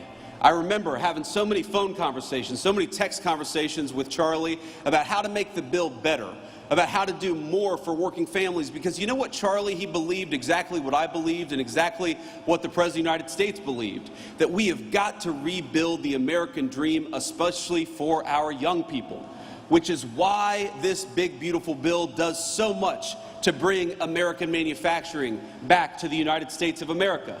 These working families tax cuts, they don't just cut your taxes, though they certainly do. They reward companies for building and investing in the United States of America. Because isn't it nice to have an administration that is fighting for the businesses and the workers that are building right here at home rather than shipping our jobs off to Asia or Mexico?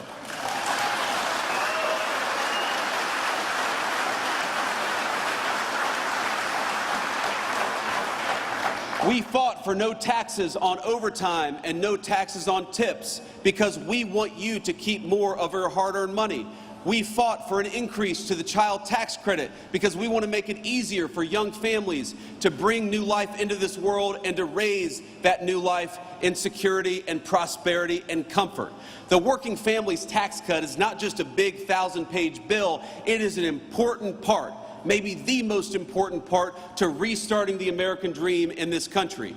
Wouldn't it be nice to have a president, and now we do, who builds in America rather than rewards companies for shipping jobs overseas?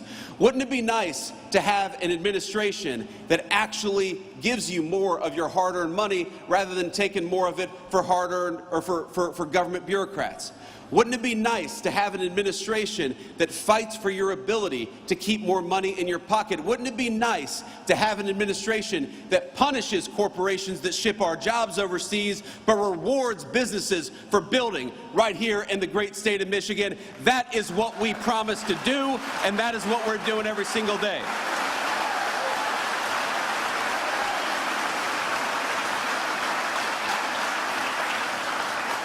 Now, I don't know if you saw the headlines this morning, if you turned on the TV this morning, but the president right now is participating in a great state visit to the United Kingdom, our closest ally, of course, going back to the very beginning of our country when we didn't always agree very early on. But pretty much since then, they've been very close friends of the United States, about 200 years, our most important ally in the world. And the president is over there, and somebody asked me, would you rather be in England celebrating the state visit? I said, no, I'd rather be right here in the great state of Michigan where people are grilled and great products for the American people.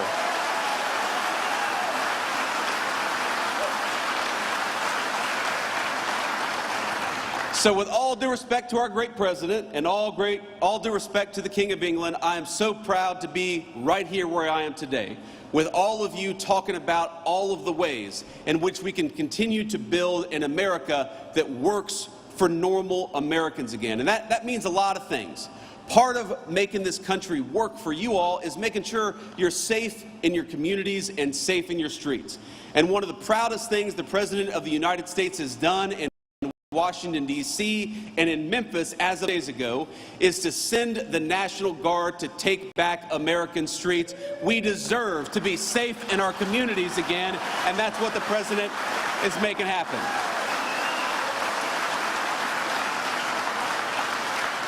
And it's so funny, you go to these places and, you know, the TV cameras, very often the fake news media. All right, so you're watching Live Impact News on WCNC Plus. I'm Nick Sturdivant. Carlene is here in studio with me. So right now you're watching live. That is Vice President J.D. Vance speaking at a manufacturing plant in Howell, Michigan. On your top right is breaking news that we're following in Still Creek. There's a heavy police presence. We're still trying to sort out the details on why officers are there. At this moment, we will continue to keep our eye on this story as it develops. WCNC Charlotte's Anna King is following the story for us today, and we'll have more later on. And below, House hearing is underway for FBI Director Kash Patel. He is testifying. We heard from him earlier on in the show. So those are the stories that we are keeping our eye on. Another story that we are following is Charlotte-Mecklenburg schools. So CMS has a new chief of police. His name is Jonathan Thomas. Took the oath of office today at a swearing-in ceremony. WCNC Charlotte's Bria Smith was there at the ceremony. Bria, so talk to us. Who is this new police chief? I know you got a chance to speak with him. Yeah. Well, actually, backtrack. So the ceremony took place yesterday. Okay. He took office. He took oath yesterday, but actually isn't really new to the system. So he's been there for about a month now, just kind of learning everything, getting things in place. But he's a Charlotte native, so he was a CMPD offer. So definitely has the rap sheet to fulfill this role. But one of his main things when he, came and I asked him, what were some of your goals coming in that you wanted to, produce throughout the school system? And he said he was shocked to know or to see where they were with their safety measures and believes they are above, the industry standard for these safety protocols. So really just expanding and strengthening from there. His big thing was really, that saying, stay ready so you don't have to get ready. So making sure that teachers, staff, students know what to do. So they have, every 2 years or so, they have trainings and certifications. And so they're actually performing live scenarios on, in the case of an emergency or how we see throughout the nation a school shooting.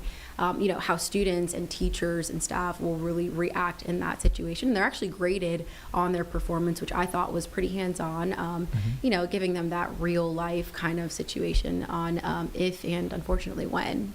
This is what happens when I miss the day. I got it wrong. Again, swearing in ceremony was yesterday, but he sat down with you. I do want to ask, what does he want to improve on? And did he talk about any sort of incidents that have happened in the almost month kids and staff have been back at school? Yeah, well, I think primarily, so to answer the first part of your question, things that he would like to improve on is really taking a look, he mentioned, at other schools and, how they respond to an incident. Obviously, again, you take a look at the nation, there are, 2 shootings not too long ago. And so really just looking at how they assess those situations, that response and that connection and communication to parents and getting them, their children safely and making sure that parents are, trusting, the police to do what they're supposed to be doing. And then, it's been about 3 weeks. I think next week will make a month that CMS has been back to school. I know, time's flying. And so, like I said, he's been, with the system for about a month now, just kind of learning and navigating. And so he said that, there are fights here and there, or, daily, but it's really up to the staff, the students, or really the staff and the parents, to, assess these situations and see where can we grow, or are these signs of something worse or more violent, or is it just a kid being a kid? So really he just kind of wants to stay ahead of the curve, just making sure that they're doing everything that they need to do to just be prepared in case of any incident. Top cop for one of the biggest school districts in the state, right there by Wake County Public Schools. Bria, following the story, I always ask this question before you go: when can folks check out your story this evening? So later on at 4 and 5 on our broadcast, you'll be able to catch a little bit more of who Chief Thomas is and some of his goals for the system. Cool. Bria, thank you for your time. Absolutely. Again, we look forward to seeing that story. A big deal as students go back to school, or students are in school actually, and they sort of kind of settle into the new school year. We have a new police chief there at CMS. Carlene, where do we want to go next? Let's take a break. She says let's take a break. We're going to take a break. We'll be back here in 2 minutes here on Live Impact News on WCNC Plus.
All right, welcome back here on Live Impact News on WCNC Plus. I'm Nick Sturdivant. Carlene's here. James is here in studio. We want to get out to some breaking news that we are continuing to keep our eye on. It's police presence, heavy police presence in a neighborhood in Still Creek. Not a lot of information at this time, but we noticed this police presence shortly before we hopped on the stream.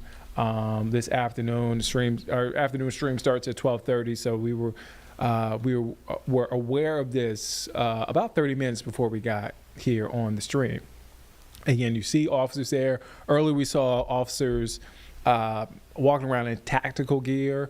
We had a live shot from our very own Anna King about an hour ago, and we saw officers in a backyard of a home. Again, there's not a lot of details here. And just to clarify, this is in the Rivergate Parkway area. Yes. Duval Drive, to narrow it down, to be a little bit more specific. And here's just to add some context. This scene that you're looking at right now is about 3 miles away from where a 4-year-old boy was shot and killed earlier this morning. I want to be clear. We're not sure if these two scenes are connected in any way. Again, we are not sure if these two scenes are connected in any way. That is sort of an area. This is a map version, a map view, if you're better with maps, of where this police activity is happening versus where that homicide investigation happened this morning. So this is a general area. And look, this is a very busy area. Again, this is a live look at the scene. We have a crew there gathering information as we speak, as much information as we can. Right. We have reached out to CMPD. We've spoken with officers there on the scene, and we have not been able to get... They've been pretty tight-lipped at this point, saying that they'll put out a statement. So we are eagerly awaiting by our emails for said statement. Once we get it, we'll let you know. Yeah. All right, so we'll continue to keep an eye on that developing story. All right, so let's shift gears now and let's go check in on our forecast. It is another beautiful day, boring weather-wise, but that's fine. We like boring. I like boring. I like boring.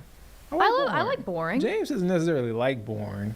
I like boring. I like kicking boring. it. It's fine. James, it's okay, man. It's okay. I like content. That's fair. He likes things spicy. For me and Nick just want to sit back and relax and, No cloud in the sky, That's maybe right. occasional cloud. If it was a little cooler, I'll be fine. But I'm content right now. I'm content. That's right. Let's check in with Majestic Storm with our full forecast.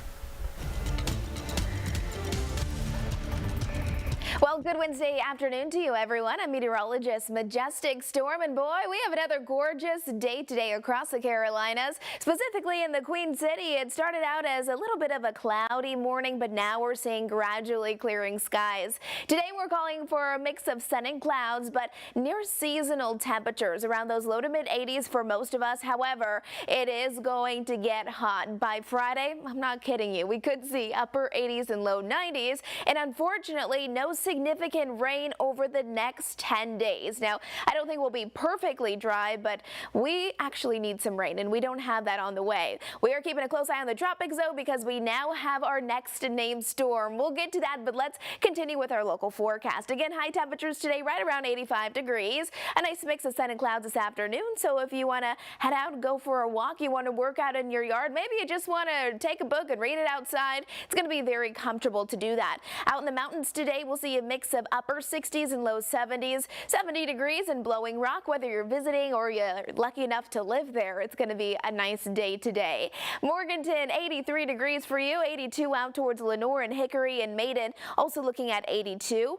As we're looking at throughout the Charlotte metro area, we have mid 80s from Shelby to Gastonia, even Charlotte and Lincolnton, and then from Rock Hill to Lancaster, plan for around those mid 80 degree temperatures. As you're picking up those kids after school today, whether they have after-school sports activities or you just want to send them outside to play, today's a good day to do it as well. Again, staying dry here in Charlotte and then just continuing to see nice sunshine, warm temperatures right around our seasonal average. Now by tomorrow for our Thursday, it's going to be another beautiful day, partly sunny skies, 87 for our high, and then on Friday, are you ready for it? Possible 90-degree temperature. It's going to feel hot.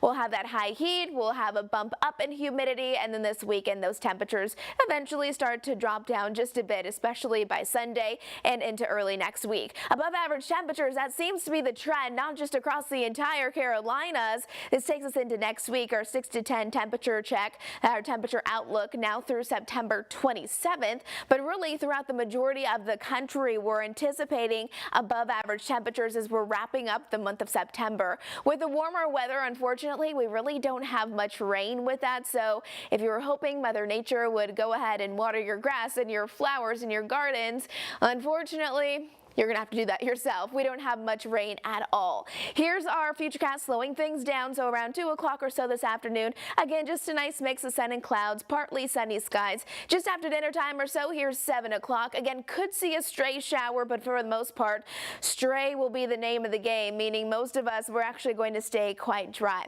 Waking up tomorrow morning for Thursday, another sunny start to the day, looking nice and beautiful by the afternoon and evening as well.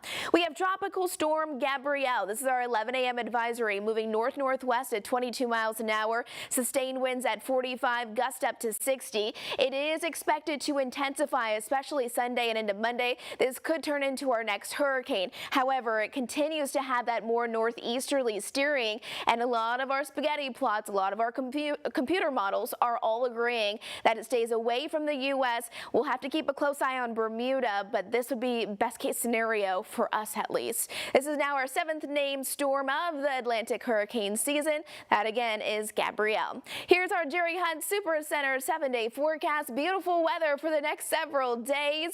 Friday's going to be hot, and then Sunday for the Panthers, mid-80s with sunshine.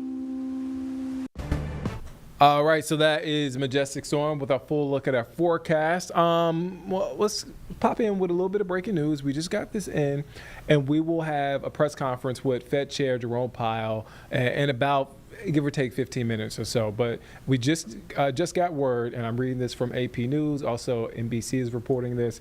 The Federal Reserve cut its key interest rate by a quarter point today. This news just came out and projected it would do so twice more this year as concerns grow at the central bank about the health of the nation's labor market. With this news, stocks are up. And you can see there, this is a live look, New York Stock Exchange. Look, this is the first, this move by the Fed's first cut since December. So you talk about 9 months since interest rates have been cut. Again, the Federal Reserve cutting key interest rate by a quarter point today, and is signaling that they could do so a couple of more times by the end of this year. So again, we are waiting to get more and more context on this from Fed Chair Powell. We're set to hear from him in about, give or take, 15 minutes. He'll hold a press conference, and we'll hear more from them. All right, so that is, just want to come in with that news here on Live Impact News. A lot of folks are keeping their eye on this, especially as folks take out loans, as folks look at their savings account, and as they sort out what all this means. All right, so let's go now to our nation's capital. We'll shift gears. So happening right now, FBI Director Kash Patel is testifying in front of a House committee. This has been happening. We've taken you here on and off here throughout the afternoon. Let's take a listen in. And this morning as well, So let's listen in to what's being said at this moment. Catholics, what happened in the big Hindu temple there in New Jersey. Do you think, has anybody ever apologized to the Catholic Church or apologized to that temple? I don't know, sir. Okay. Is that something you think would be perhaps a good idea to do in the future? I think leadership should address it. Thank you. Gentleman, time has expired. Gentleman yields back the Oh, so we got the gentleman from North Carolina, Mr. Harris. All right, thank you, Mr. Chairman, and thank you, Director Patel, for your endurance and your perseverance throughout today's hearing and for all you've shared. First of all, let me start by saying that I was very grateful and glad to see that the FBI has joined the investigation of the tragic and brutal murder of Irina Zarutska in Charlotte, which is just right by my district. This woman, as you know, fled the war in Ukraine only to be killed in cold blood by a man who had no business being on the streets whatsoever. This man, who had been seen stabbing Irina to death on video, had been arrested 14 previous times, served prison time, and was diagnosed with a severe mental illness. In response to the previous offense, the magistrate over his case released him to roam the streets with a $0 bond and a simple written promise to appear in court. Mr. Patel, let me just ask, should judges apply the most lenient bail standards to people with extensive criminal history?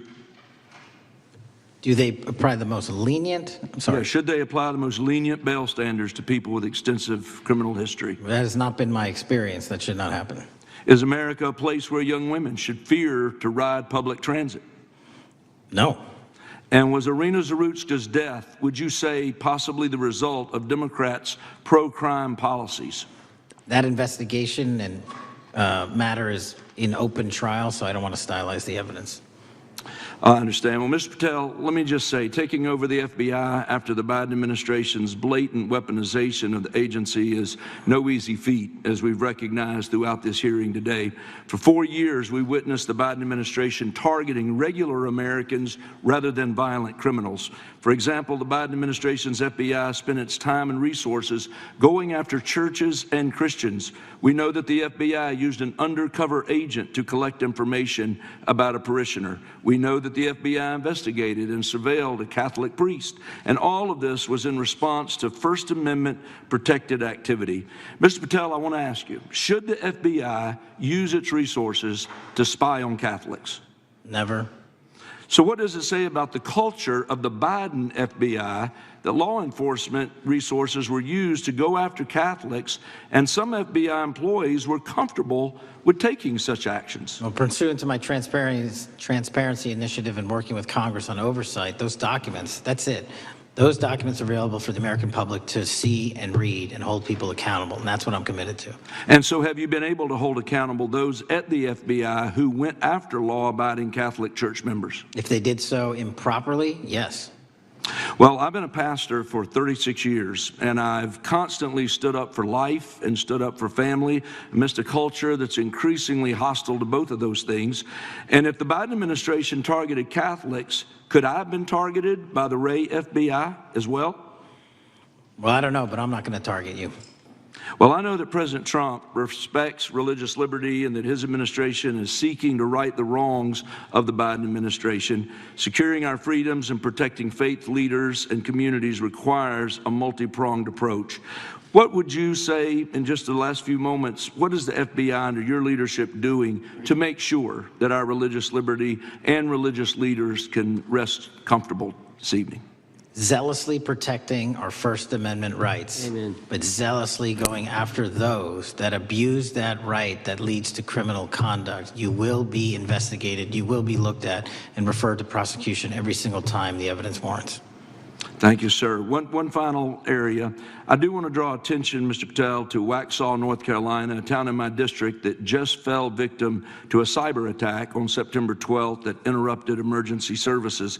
Waxhaw is working with state partners, and the FBI has been notified on this attack, and I certainly pray they're able to help out with the ongoing investigation. Could you just speak to what the FBI is doing to bolster our community's cybersecurity to defend against any future cyber attacks?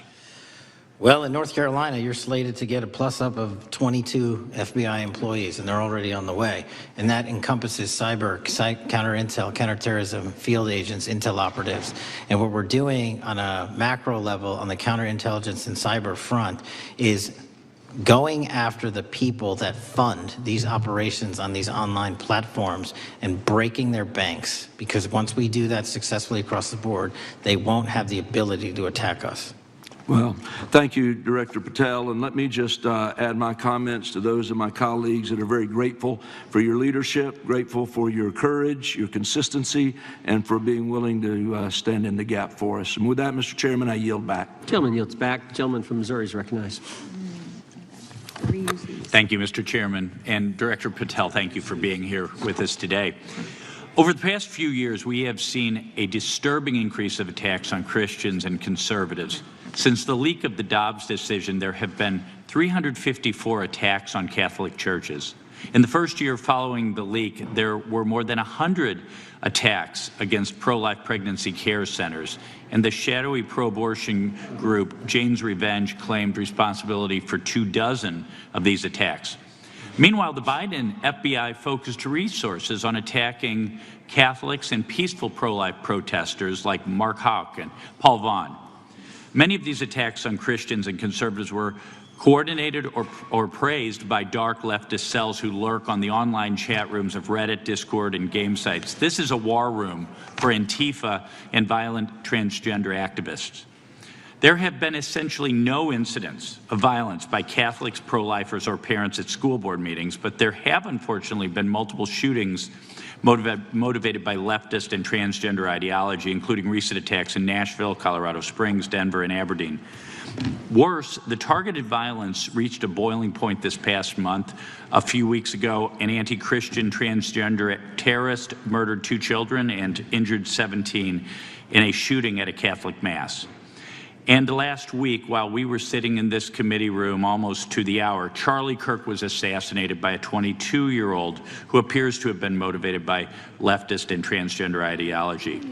As you confirmed yesterday to my Senate colleagues, he may not have acted alone, and you testified that in his online chat room of more than 20 trans ideologues that you were aware, I believe you said many more, many were aware of and possibly complicit in the assassination. Director Patel, in light of the increased violence emanating from the far left, is your FBI investigating this violent trend of anti-religious, Antifa, and transgender-driven violence? I don't know who has. All of it across the board is being zealously investigated, no matter what your motivation or bias is behind it. Very good. We've also noticed a dramatic surge of the number of clinics offering so-called gender-affirming care. Whistleblowers in a recent NIH study confirmed that these clinics prey on some of the most mentally ill children and young adults in our society. And these clinics are quick to prescribe life-altering puberty blockers, cross-sex hormones, and surgery. And often these patients get worse rather than better, and unfortunately some have become violent, some have even committed mass shootings, and the partner of one of them assassinated Charlie Kirk. Director Patel, is the FBI looking into the role that these gender clinics may have in the recent attacks in making these mentally ill individuals violent? We're looking at the entire spider web for any of these attacks, be it Denver or Charlie or where have you. And that's why our investigations are ongoing. We don't have a final product yet. One of my Democrat colleagues, as an aside, mentioned, quote, the federal takeover of our cities. And I don't know whether my Democrat colleagues, for some reason, liked Washington, D.C. better when it was more dangerous and more violent, when there were more robberies and carjackings and murders and rapes. But what has the crime picture in Washington, D.C. looked like since the so-called federal takeover? 2,100 arrests, 37% decrease in violent crime, same time last year, 60% decrease in gun crimes, 74% decrease in carjackings, and 53% reduction in homicides in Washington, D.C. in the last month alone. Very good. And I thank you so much for your testimony. I know it's been a long day, so I'll give you a little break and yield back the rest. Gentleman yield. My time. Gentleman yield. Yes, and yes. Director Patel, what's a 302? It's a report, the number of the report, whenever an FBI agent goes out and interviews someone. And are you familiar with the 302 where the FBI agent interviewed the whistleblower who's come forward and talked about the former chair of the Intel Committee here in the House pushing staff members to leak classified information. Well, I'll just read from it. Staffers were instructed to use, this is from the 302, interview this person. Staffers were instructed to use any sources that had developed within the United States intelligence community to gather information, which would then be made public through the media in order to compel public opinion. You familiar with that? I am. Yeah, and that's how they played the game, wasn't it? Leaking information, classified or otherwise, true or otherwise, to create this public opinion to compel action to undermine the president. Is that accurate? I believe so. Just one other point I would make from this. This witness also said in the 302 that the agent recorded that the witness provided the interviewing agents with copies of both his handwritten notes and an email. So he gave them the stuff he wrote, and at the actual time this was taking place. That's all in the 302, right? Yes, sir. All right. Mr. Chairman. Mr. Chairman. Gentleman from Missouri. Mr. Chairman, I would like to submit for the record an article from The Hill, Massive Crime Drop in D.C., City Sees Zero Murder Week, dated August 25th, 2025. And I'd also like to submit for the record an article from the New York Times dated April 18th, 2025. Man who set fire on Shapiro's mansion cited treatment of Palestinians, police say. Yeah, thank you. Without objection. I have Gentlelady from UC. Texas and then Pennsylvania. Thank you so much. My first UC is the FBIAA letter to Congress on summary terminations, where it states denying fundamental due process and summarily dismissing special agents will only make it harder to protect our nation. These actions distract agents from their work, foster fear that their assignments could cost them their careers either now or under the next administration, and increase the risk of criminal and national security threats by undermining unity and morale within the Bureau. Without objection. The next one is a All right, so you're watching Live Impact News on WCNC Plus. I'm Nick Sturdivant. Right there is a House committee. There's Representative Jasmine Crockett from Texas, and testifying is FBI Director Kash Patel. We want to get now, because we just noticed this, Fed Chair Jerome Powell is speaking, and this comes after we just reported it about 10 minutes ago. Federal Reserve is cutting key interest rate by 1/4 point. Let's take a listen into what Fed Chair Jerome Powell is saying at this moment. 0.5% last year. The moderation in growth largely reflects a slowdown in consumer spending. In contrast, business investment in equipment and intangibles has picked up from last year's pace. Activity in the housing sector remains weak. In our summary of economic projections, the median participant projects GDP to rise 1.6% this year and 1.8% next year, a touch stronger than projected in June. In the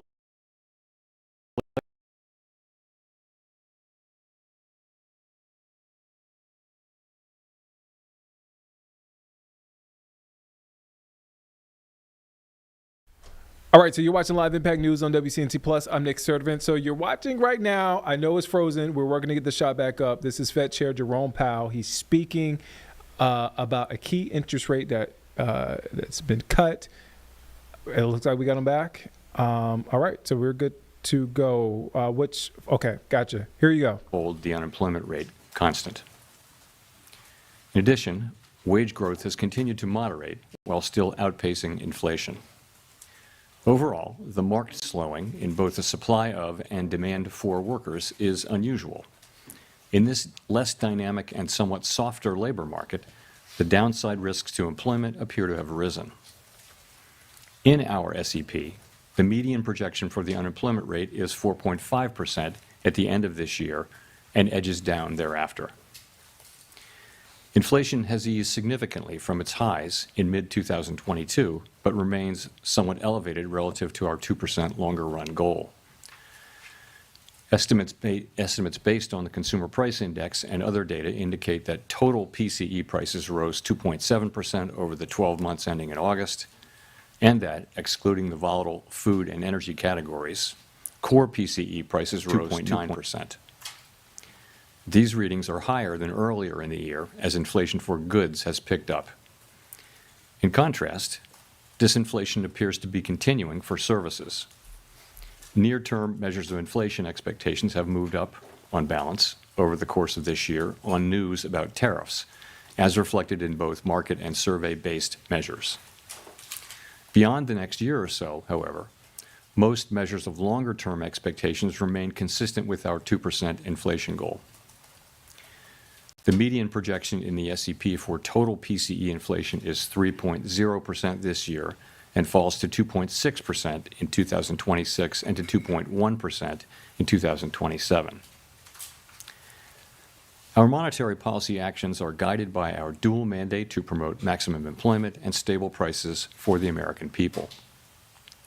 At today's meeting, the committee decided to lower the target range for the federal funds rate by a quarter percentage point to 4 to 4.25%, and to continue reducing the size of our balance sheet.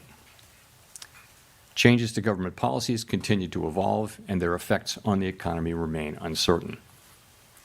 Higher tariffs have begun to push up prices in some categories of goods, but their overall effects on economic activity and inflation remain to be seen. A reasonable base case is that the effects on inflation will be relatively short-lived, a one-time shift in the price level. But it is also possible that the inflationary effects could instead be more persistent, and that is a risk to be assessed and managed. Our obligation is to ensure that a one-time increase in the price level does not become an ongoing inflation problem. In the near term, risks to inflation are tilted to the upside and risks to employment to the downside, a challenging situation. When our goals are in tension like this, our framework calls for us to balance both sides of our dual mandate. With downside risks to employment having increased, the balance of risks has shifted. Accordingly, we judged it appropriate at this meeting to take another step toward a more neutral policy stance. With today's decision, we remain well positioned to respond in a timely way to potential economic developments. We will continue to determine the appropriate stance of monetary policy based on the incoming data, the evolving outlook, and the balance of risks. In our SEP, FOMC participants wrote down their individual assessments of an appropriate path for the federal funds rate, based on what each participant judges to be the most likely scenario for the economy. The median participant projects that the appropriate level of the federal funds rate will be 3.6% at the end of this year, 3.4% at the end of 2026, and 3.1% at the end of 2027. This path is 1/4 percentage point lower than projected in June. As is always the case, these individual forecasts are subject to uncertainty, and they're not a committee plan or decision. Policy is not on a preset course. The Fed has been assigned 2 goals for monetary policy: maximum employment and stable prices. We remain committed to supporting maximum employment, bringing inflation sustainably to our 2% goal, and keeping longer-term inflation expectations well anchored. Our success in delivering on these goals matters to all Americans. We understand that our actions affect communities, families, and businesses across the country. Everything we do is in service to our public mission, and we at the Fed will do everything we can to achieve our maximum employment and price stability goals. Thank you. I look forward to our discussion. Great. Thank you. Chris Rugaber at Associated Press. As you know, Fed Governor Stephen Myron has kept his position at the White House, even as he's joined the Fed board. This is the first time, I believe, the Fed's board has had someone with executive branch ties in decades. Does this compromise the Fed's independence from day-to-day politics? And relatedly, how can you maintain the public's perception the Fed is politically independent with this dynamic? Thank you. So we did welcome a new committee member today, as we always do, and the committee remains united in pursuing our dual mandate goals. We're strongly committed to maintaining our independence, and beyond that, I really don't have anything to share. Okay, and then just as a quick follow-up, I'm sorry, can you and other Fed officials have spoken extensively about the impact of tariffs on inflation, although perhaps with many companies appearing to eat the tariffs, tariffs may be impacting the labor market and other parts of the economy instead. Do you see that as a possible outcome here, that tariffs are the reason we're seeing some slowing, particularly in the labor market, rather than in inflation? Thank you. It's certainly possible. We're beginning to see, we have begun to see goods prices showing through into higher inflation, and actually the increase in goods prices accounts for most of the increase in inflation, or perhaps all of the increase in inflation over the course of this year. Those are not very large effects at this point, and we do expect them to continue to build over the course of the rest of the year and into next year. And it's also possible that there may be effects on unemployment, but that I would say if you're looking at why employment is doing what it's doing, that's much more about the change in immigration. So the supply of workers has obviously come way down. There's very little growth, if any, in the supply of workers. And at the same time, demand for workers has also come down quite sharply, and to the point where we see what I've called a curious balance. It's, typically when we say things are in balance, that sounds good, but in this case, the balance is because both supply and demand have come down quite sharply. Now demand coming down a little more sharply because we now see the unemployment rate edging up.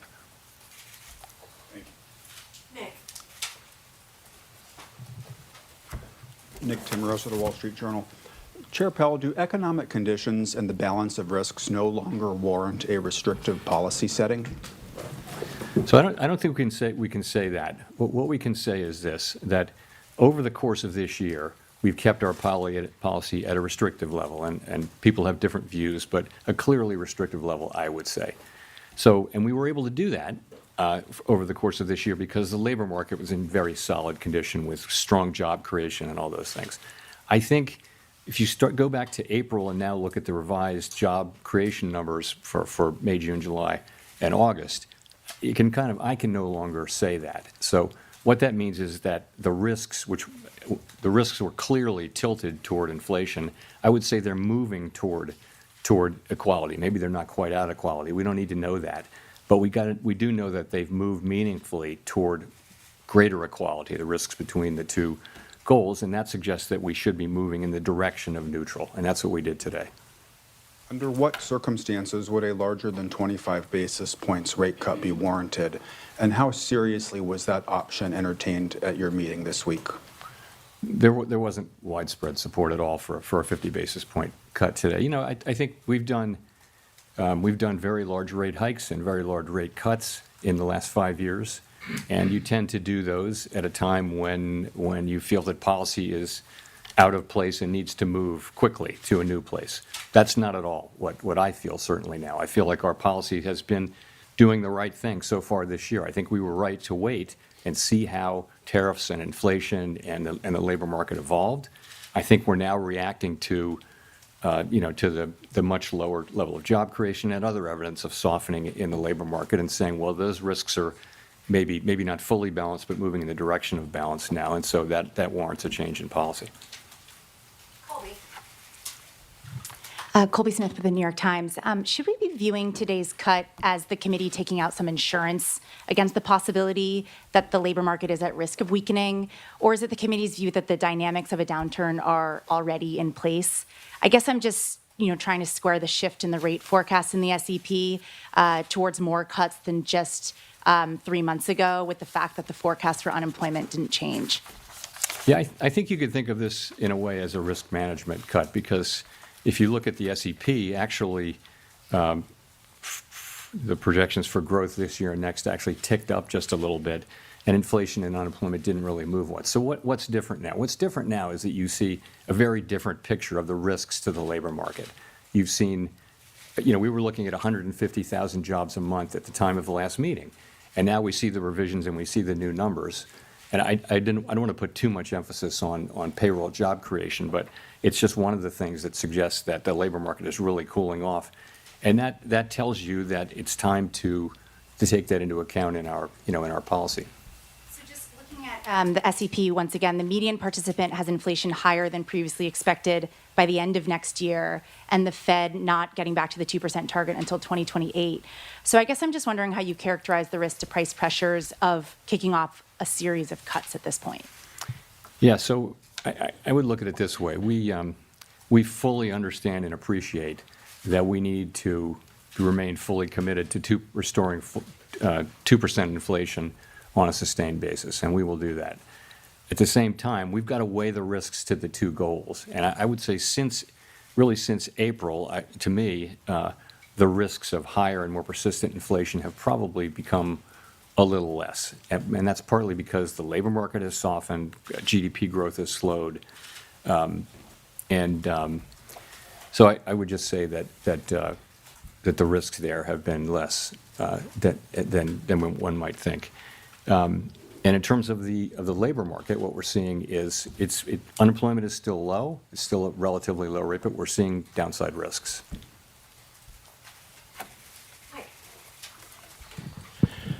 Michael McKee from Bloomberg Radio and Television. I'm a little confused by your explanation of the Fed cutting rates because of unemployment. If you think that most of what's happening in the employment area is related to immigration, which your rate cuts wouldn't address, how do you see that as more important than inflation, which has remained almost a full percentage point above your target? Well, I was saying that what's happening in the labor market has more to do with immigration than it has to do with tariffs. That was the question I was answering. So I wouldn't say that all of what's happening in the labor market is due to tariffs. I mean, you clearly have a slowing in it due to immigration. You clearly have a slowing in demand, which is now perhaps more than that in supply, and we know that because the unemployment rate has ticked up. So, that's what I meant by that. If I could follow up. Every year since 2015, the SEP has forecast that you would hit your target 2 years later. And this year, this SEP says you're going to hit your target 2 years later. 2% does not seem to be in sight. Does that suggest that the 2% target is not really achievable? And does this present any credibility problems for you in telling people that that's what you're going to do if you can never reach it? Well, I mean, you're right. It does say we're going to get to 2% inflation in 2028, at the end of 28. But that's literally how you put the projections together. You're writing down a rate path, which is designed to create, over the course of the SEP, time frame, 2% inflation and maximum employment too. So that's all that is. No one really knows where the economy will be in 3 years. But the nature of the exercise is to write down policy that you believe would return to the 2% goal over at least by the end of the exercise. Thanks so much, Elizabeth Schulze with ABC News. The latest inflation report shows that prices are still going up across key categories for many households, including groceries. What will the Fed do if prices pick up more? So our expectation, and you can see this consistently through the year, has been that inflation will move up this year, but that basically because of the effects on goods prices from tariffs, but that those will turn out to be a one-time price increase as opposed to creating an inflationary process. That's been our forecast. Pretty much all the individual forecasts say that. We can't just assume that, though, right? We have to. Our job is literally to make sure that is what happens, and we will do that job. Right now, the situation we're in is that we see inflation. We continue to expect it to move up, maybe not as high as we would have expected it to move up a few months ago. The pass-through of the tariffs into inflation has been slower and smaller. The labor market has softened. So the case for there being a persistent inflation outbreak is less. And so that's why we think it's time for us really to acknowledge that the risks to the other mandate have grown and that we should move in the direction of neutral. So what will we do? We'll do what we need to do, but we have two mandates and we try to balance them. For a long time, our framework says that when our two goals are in tension, and this is quite an unusual situation, how do we decide what to do? Because our tools can't do two things at once. What we do is we ask which is farther from, how far is each from the goal and how long is it expected to get to the goal? So, and then we think about those things and we see, as I mentioned, our policy had been really skewed toward inflation for a long time, really. Now we see that there's downside risk clearly in the labor market, and so we're moving in the direction of more neutral policy. How concerned are you about the slowdown in the jobs market for households at home, especially younger Americans struggling to land a job? So it's an interesting labor market, and obviously, we think it's appropriate that we reduce our rates so that we become more neutral, which presumably will be better for the labor market. You see people who are sort of more at the margins, so kids coming out of college and younger people, minorities are having a hard time finding jobs. The overall job finding rate is very, very low. However, the layoff rate is also very low. So you've got a low firing, low hiring environment, and the concern is that if you start to see layoffs, the people who are laid off there won't be a lot of hiring going on, so that could very quickly flow into higher unemployment. In a healthier economy, healthier labor market, there would be jobs for those people. But now the hiring rate is very, very low. So that's been a growing concern over the last few months, and it's one of the reasons why we think it's appropriate that we begin to shift our policy focus toward a more balanced one.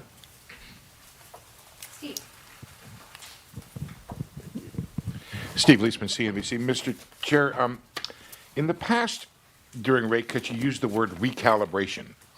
And I wonder if you pointedly did not use it this time. And in fact, when you said policy is not on a preset course, did you mean that as sort of the opposite of recalibration? Are we meeting to meeting, data point by data point? Are we in the process here of getting back to neutral? Thank you. So I think we're in a meeting by meeting situation. We're going to be looking at the data. Let me say a word about the SEP really here. So we often point this out. What the SEP is it's an accumulation of the individual projections of 19 people, showing what they believe at a particular moment in time to be the most likely path for the economy and thus the appropriate path for monetary policy as well. And as you know, we don't debate or try to agree on what that is. We just write them down and accumulate them. We do sometimes discuss them. And so we always say we're not on a preset path, and we really mean that. The actual decisions we make are going to be based on the incoming data, the evolving outlook, and the balance of risks at the time the decisions are actually made. So you will have seen that we have 10 participants out of 19 who wrote down 2 or more cuts for the remainder of the year, and 9 who wrote down fewer than, in fact, in a good number of cases, no more cuts. So rather than looking at this as certainty, I would encourage people, as always, to look at the SEP as through the lens of probability. And so there are different possible outcomes and likelihoods rather than this one is certain and this one isn't happening. So that's what I would say. Thank you for getting to my follow-up question, which was, is the dispersion in the outlook a sign of uncertainty of policy in the meetings to come? Thank you. You know, it is such an unusual situation. Ordinarily, when the labor market is weak, inflation is low. And when the labor market is really strong, that's when you got to be careful about inflation. So we have a situation where we have two-sided risk. And that means there's no risk-free path. And so it's quite a difficult situation for policymakers. And it's not at all surprising to me that you have a range of views. It's not so much about having different views for the path of the economy, but it's partly that. But it's also partly about what's the right thing to do in light of the tension between the two goals. How do you weight them? How worried are you about one versus the other? And so it's natural. I think it would actually be surprising if you didn't have a pretty wide range of views based, in this kind of highly unusual situation, and we do.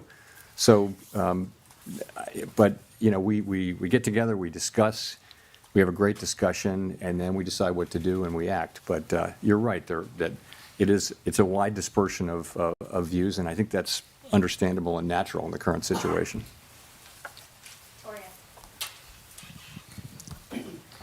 Hi, Victoria Guida with Politico. You've talked a lot about Fed independence and the importance of it over the years, but as markets have questions about what exactly President Trump's intentions are with the Fed, what would you point to as the things they should be watching to determine that the Fed is still making decisions based on, the economic outlook rather than political considerations?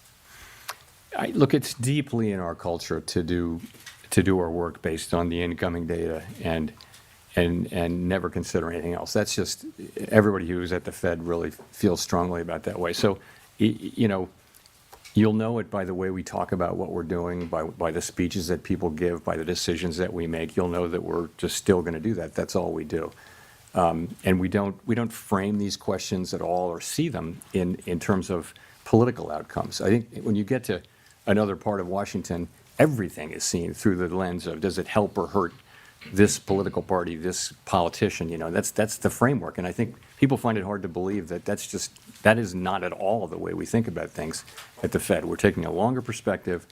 We're trying to, serve the American people as best we can. So I think you would be able to tell. I don't believe we'll ever get to that place. I would say we're doing our work exactly as we always have now, and people they're making their arguments, and we're having really a great discussion around these challenging issues. So. Do you see the court case around Lisa Cook as being related to questions of Fed independence? I see it as a court case that it would be inappropriate for me to comment on. Thanks, Mr. Chairman. Edward Lawrence from Fox Business. So we saw the preliminary benchmark revisions down 911,000. The revisions for June were the first negative revisions we've seen since December of 2020. How can the Fed base important decisions on rate and what to do with the interest rates on data that seems to be, as you've called it in the past, noisy? So on the QCEW, the revision that we saw was almost exactly what we expected. It was amazing how close the expectation was. So, and the reason for that is, for the last bunch of quarters, there's been almost a predictable overcount, and I think the Bureau of Labor Statistics really does understand this, and they're working hard to fix it. It's got to do, of course, it has something to do with low response rates, but it's also got to do with what's called the birth-death model, because a good amount of job creation happens around new companies, and how many go out of business, how many are founded, and it's just really hard. You can't survey for that. You've got to have a model that predicts that, and it's quite difficult to do, especially when the economy is undergoing big changes. So, and they've been working on that and are making progress on it. But the data we get is still good enough for us to do our work. To the extent we have issues around data right now, it's about low response rates. That's happened all over really. Response rates are just lower to surveys now, both in and out of the government. And it's no great secret. We want higher response rates, and we need those to have, less volatile data. And the way to get that is to make sure that the agencies that collect the data have sufficient resources to drive higher response rates. It's not a complicated problem, but that's what it takes. It's not a mystery. That's what it takes. The other thing I'll say, Edward, is in the case of the job creation, the response rate is quite low for the first month, or lower for the first month. By the time you get to the second or third month, you're still collecting responses for that last month, for that prior month, and you get to the place where the data are much more reliable by the second and certainly the third month. So it's not that we don't get the data, it's just that we get it a little later. But for the benchmarks, if that holds, it's 51% of the jobs that we thought were there weren't really there. It shows a weaker job market coming into this year. If you had had that information, would it have changed your mind related to where the interest rates should be? Should there have been a cut earlier? We have to live life looking through the windshield rather than the rearview mirror, as you know. And all I can tell you is we see where we are now, and we take appropriate action, and we took that appropriate action today. Thanks. Howard Schneider with Reuters. So, as you mentioned a minute ago, some margins of the job market would suggest that the slide's already happening. Black unemployment rate in August was above 7%, declining work week, difficulty among college graduates finding work, rising youth unemployment. Why do you think a quarter percentage point now is going to arrest that? Well, I didn't say that I thought a quarter point would make a huge difference to the economy, but you've got to look at the whole path of rates, right? And the market's has already been baking in expectations. I mean, our market works through expectations, right? So I think our policy path really does matter, and I think it's important that we use our tools to support the labor market when we do see signs like that. I did mention that. You see minorities, unemployment going up, you see younger people who are more vulnerable economically, more susceptible to economic cycles.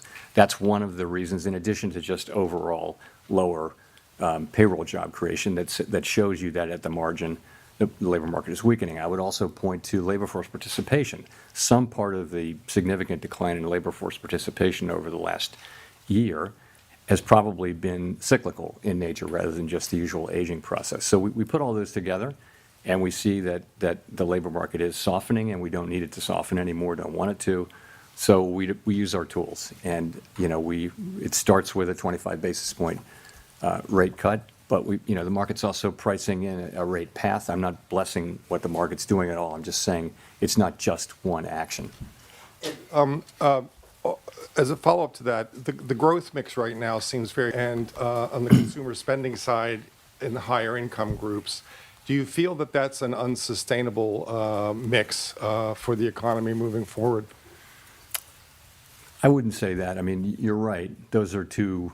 We're getting unusually large amounts of economic activity through the AI build out and corporate investment. I don't know how long that will go on. No one does.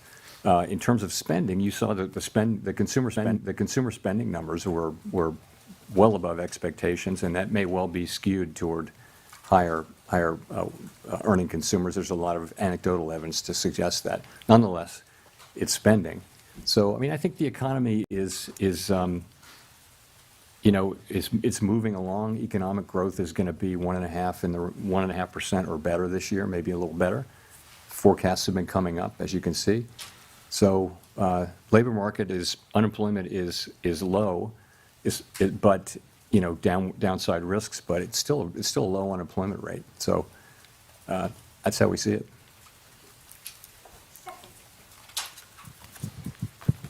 Hi, Stephanie Rule, MSNBC. Treasury Secretary Scott Bessent has said that the Federal Reserve suffers from mission creep and institutional bloat. He's now calling for an independent review. Would you support an independent review, or are you open to any sort of reform in any areas of the Fed? I, of course, am not going to comment on anything the Secretary says or really any other officer says. So in terms of reform at the Fed, we just went through a lengthy and I think very successful process of updating our monetary policy framework. I would say there's a lot of work going on behind the scenes around the assets we have in the Federal Reserve System and at the board. Are they the right size? We're actually going through a 10% headcount reduction through the whole Fed, including the board and all the reserve banks. The employment at the Fed at the end of that will be basically at the same level it was more than 10 years ago. So we will have had zero job growth for more than a decade when we're finished with that, and I think we'll probably do more than that. So I think we're certainly open to constructive criticism and ways to do our jobs better. But not an independent review? We're certainly open to to always trying to do better. Neil. Mr. Chairman, Neil Irwin with Axios. There's been some debate lately on whether AI is already starting to affect the labor market in terms of lower labor demand, higher productivity by contrast. Do you buy that? And if that is true, does that have implications for the monetary policy setting?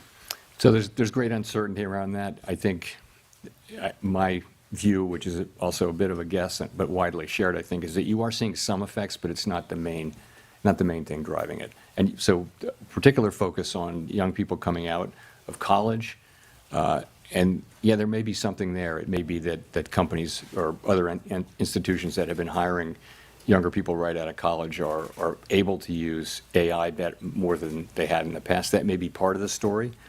It's also part of the story, though, that job creation more broadly has slowed down. The economy has slowed down, and so it's probably a number of things. But yeah, it's probably a factor. Hard to say how big it is.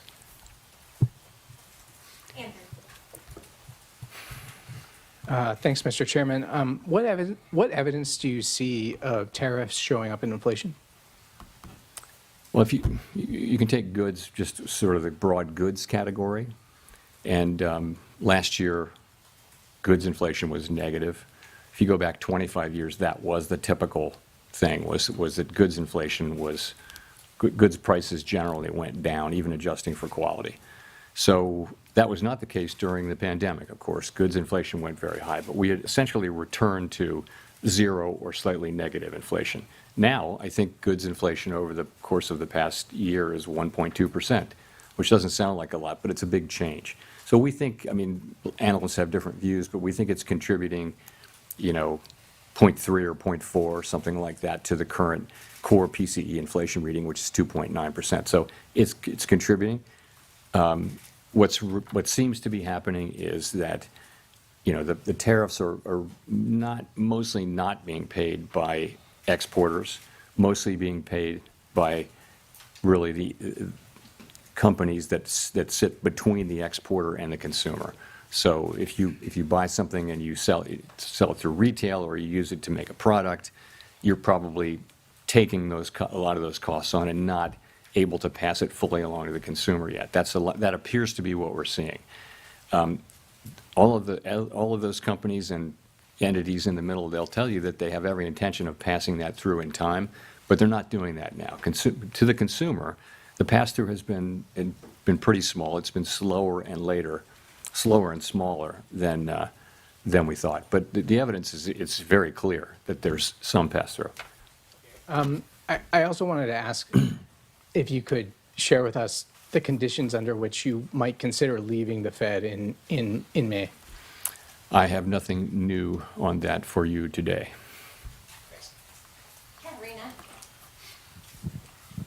Hi, Katerina Saraiva with Bloomberg News. I just wanted to follow up on one of your answers just a couple minutes ago. We've often heard you talk about how you and your colleagues, do not think about politics. This does not enter the room. But one of your new colleagues does come from this world, right, where everything is seen through this framework of politics and of what party is being helped, and that person is still employed by the White House. How can markets and the public interpret some of his speeches, for example, and then some of, the forecasts that we see today? I mean, the median for this year was moved because of the introduction of his forecast. I'm talking about the number of rate cuts seen this year. What do you say to markets and the public that are trying to interpret, what you guys are saying? So there's 19 participants, of whom 12 vote, as you know, on a rotating basis. So no one voter, can really, the only way for any voter to really move things around is to be incredibly persuasive. And the only way to do that in the context in which we work is to make really strong arguments based on the data and one's understanding of the economy. That's really all that matters.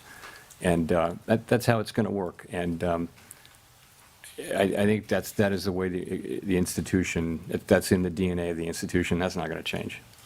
And then I wanted to ask about a Gallup poll that showed that Americans now have more confidence in the president than the Federal Reserve when it comes to doing what's right for the economy. Why do you think that is, and what's your response? What's your message to the public? Our response is we're going to do everything we can to use our tools to achieve the goals that Congress has given us, and we're not going to get distracted by anything. So I think that's what we're going to do. We're just going to keep doing our jobs.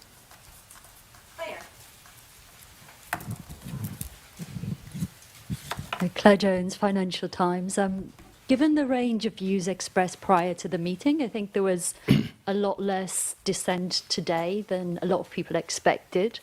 It'd be good to know just what you think the drivers were of coming to that very strong consensus in the meeting, and also on the flip side to just explain why the dot plots are really so scattered between, someone even expecting rates to end up higher by the end of the year to 5 cuts. I mean, what were the kind of range of views you heard about, on one side, why there was so much support for a cut today, and on the flip side, why there's so much divergence about what comes next?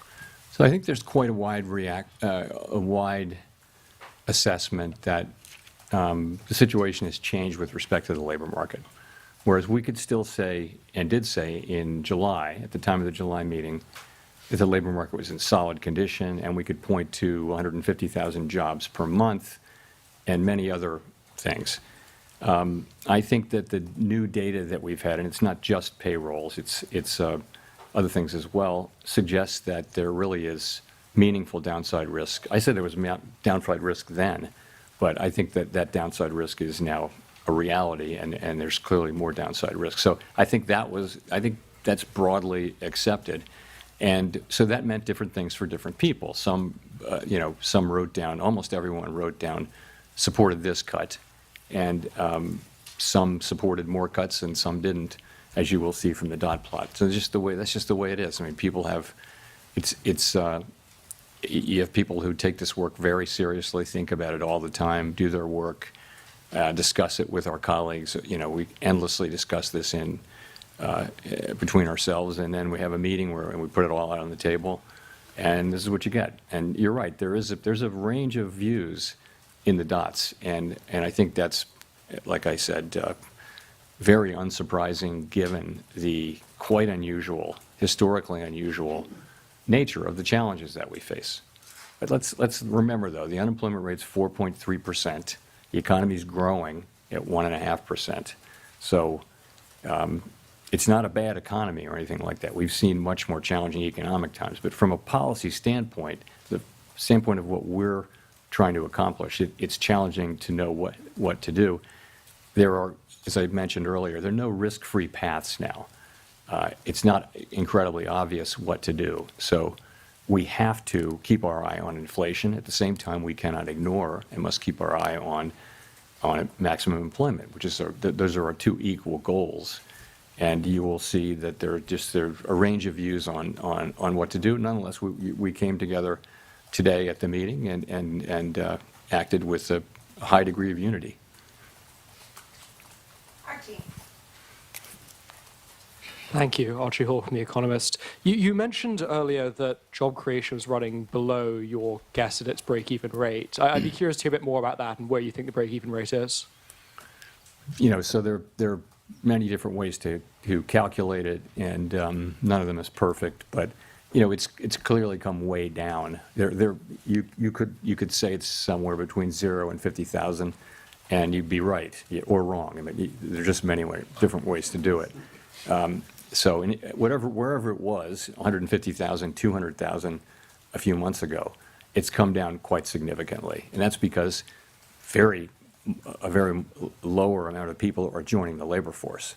The labor force really not growing much at this point, and that's a lot of where the supply of labor was coming from over the last 2 or 3 years. So we're not getting that now. We've got much lower demand. It's interesting that supply and demand have really come down together so far, except now we do have unemployment ticking up outside, just one tick outside of the range where it's been for a year. 4.3% is still a low level, but I think this speedy decline in both supply and demand has certainly gotten everyone's attention.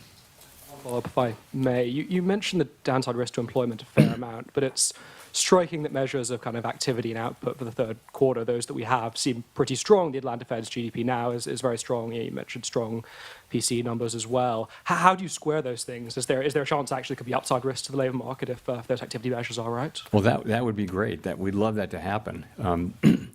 So I don't know that you see a big tension there, but it's gratifying to see that economic activity is holding in, and it's a good bit from consumption. It looks like consumption was stronger than expected, what we got earlier this week, I guess. And also we're getting, a fairly narrow sector is producing a lot of economic activity, which is the AI build out and business investment. So we watch all of it, and I would say we did move up. The median for growth for this year actually moved up in the SEP between the June and September SEPs. So, and really the inflation and labor market didn't change much. It's really the risks that we're seeing to the labor market that were the focus of today's decision. Nicole. Hi, Nicole Goodkind with Barron's. Thank you for taking my question.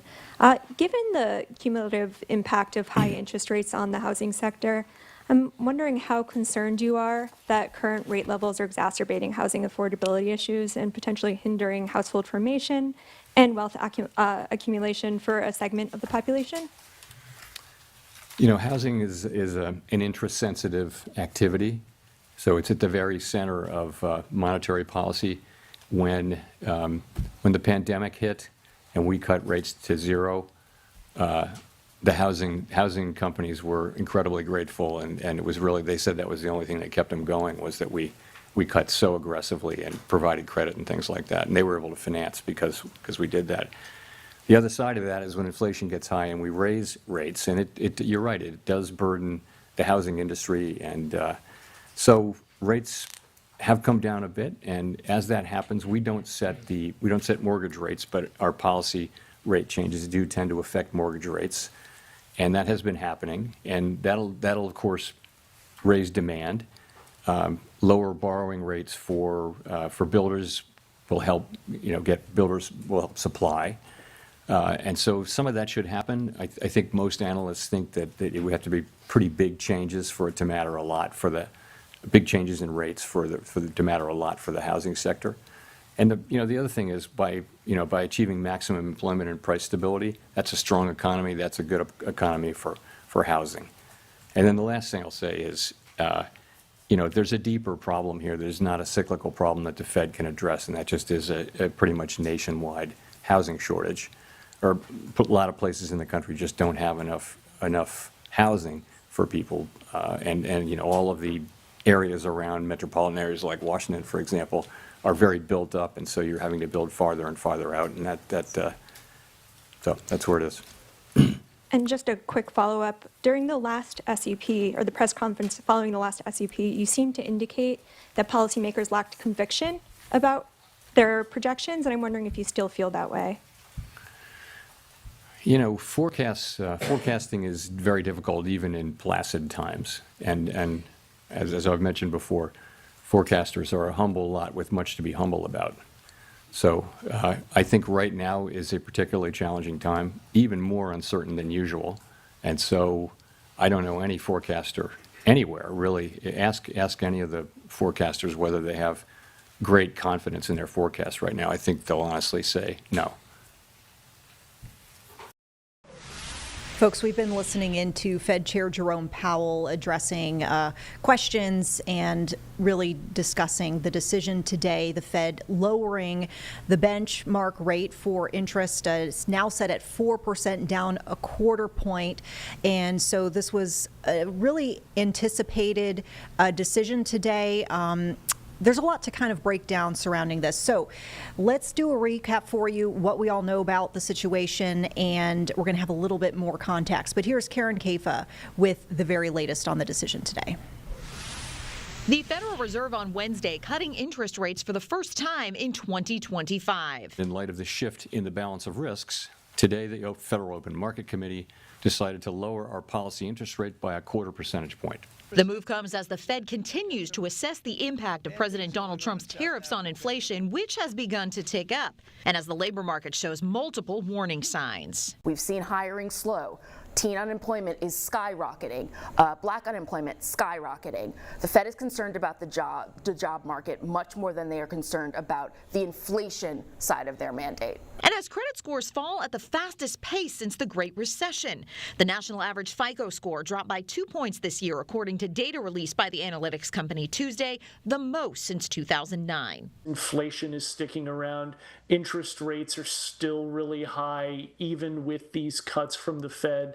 So it's just a really tough time for an awful lot of people. Matt Schultz, chief consumer finance analyst for personal finance website LendingTree, says consumers can take their own steps to help reduce their debt burden rather than wait for the Fed. There are things that you can do with interest rates that will have a bigger impact than anything that the Fed will do. Schultz says that includes shopping around for a mortgage or auto loan, or making a balance transfer to a 0% interest credit card, or getting a debt consolidation loan to lower interest payments each month. Jerome Powell just told reporters that 2 rate cuts before the end of 2025, 2 more rate cuts, is a possibility, but not quite a certainty. He alluded several times during his remarks to the uncertainty in the economy. Vanessa? Yeah, I guess to talk a bit more about, anticipation as we go on throughout the next several months, we heard Powell call this essentially a risk management cut. So what sort of context, economically did he give as far as the decision behind the rate cut, what it means about the state of the overall economy, and maybe what they might be monitoring going forward? Well, Vanessa, the Federal Reserve has 2 mandates. It's a dual mandate for maximum employment and also price stability. Over the last 3 years or so, they've been highly focused on the price stability part of that, which is lowering inflation down from what was a 4-decade high. Now they are somewhat turning their attention to the labor market picture of this, right? We've seen some statistics in recent weeks that indicate that the labor market is slowing down, which is something that anybody who's been looking for a job in the last year or so could have told you. But there are only a handful of sectors right now that are contributing to job growth in the United States. And so the Federal Reserve needs to turn their attention to that. Now, Powell told reporters this afternoon the Federal Reserve can certainly do 2 things at once. But what complicates the inflation part of the picture is they don't quite know yet where President Trump's tariff policy is going to impact inflation. We saw an uptick last month. They want to make sure that that's not a trend that's going to start happening because of that. So we'll probably see the Fed take a slow and steady approach here. But again, Powell and other members of the Fed saying the labor market piece of this is something they really need to hone in right now. Vanessa. Now, Karen, we heard in your piece just now the fact that there's some concerns over the trends with the consumer credit scores. They've been dropping. What would you expect as far as, impacts to borrowers, people who are carrying debt, as far as the decision today? Well, consumers have certainly been waiting for a long time for borrowing to become less expensive. And this is one of the reasons you've heard President Trump so ardently pushing the Fed to cut interest rates, right? Because he believes that if businesses have more leeway to borrow, if borrowing money is cheaper when those interest rates go down, they'll spend more and they'll also hire more. That's how he sees it. But when it comes to consumers, they're just looking for their mortgages and their auto loans and their student loans to be a little less expensive every month. And what we've seen from data that came from FICO, the credit score analyst, yesterday is that consumers are having a tougher time with that right now. Consumer credit scores down for the first time really to the deepest drop really since the Great Recession. So consumers are feeling that squeeze of borrowing, of higher interest rates, and also still getting over that period of higher inflation, Vanessa. Now, I feel like what's super interesting about the meeting this week, the fact that there is a lot happening in the background, I guess, if you will. I know here on Live Impact News, just last night, we had the breaking news about the Senate confirmation of Stephen Miron, and also the breaking news regarding kind of the legal battle around Fed Governor Lisa Cook. And so we know that there have been a lot of kind of personnel, developments kind of in the background here. Any idea about how that might have played into what we saw today, the process that played out over this 2-day meeting?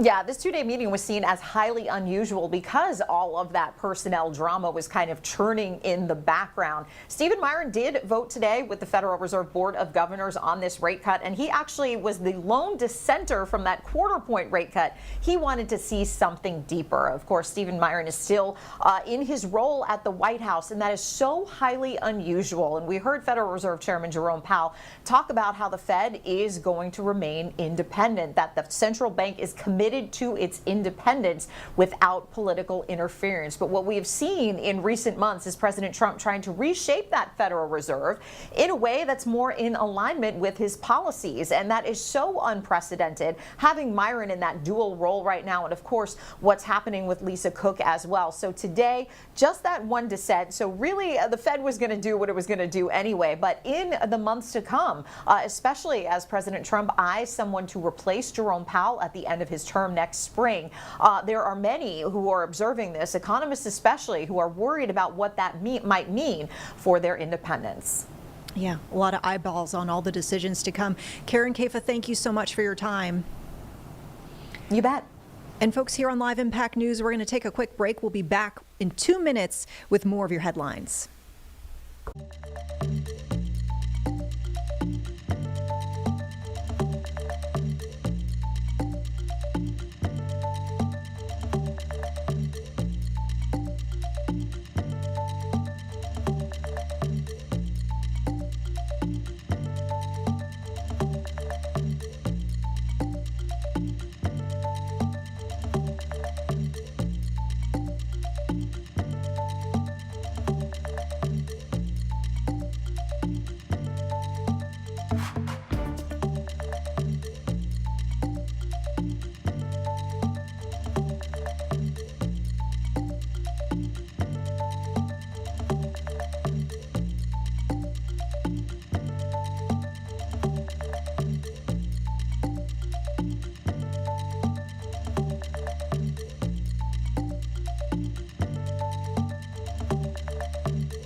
Hey everyone, thanks for sticking with us here on Live Impact News. I'm Vanessa Rufus.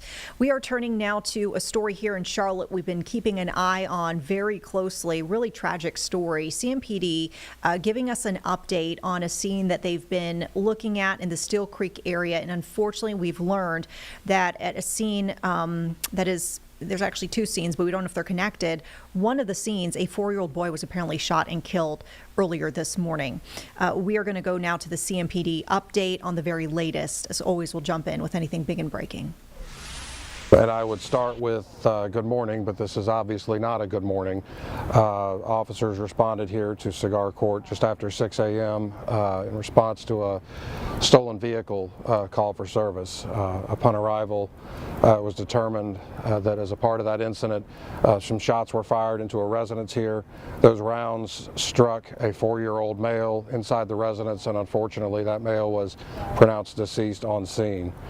Homicide detectives have arrived on scene, as well as our crime scene personnel. This investigation is active and ongoing, and they are working through the pieces, trying to bring closure to this incident right now.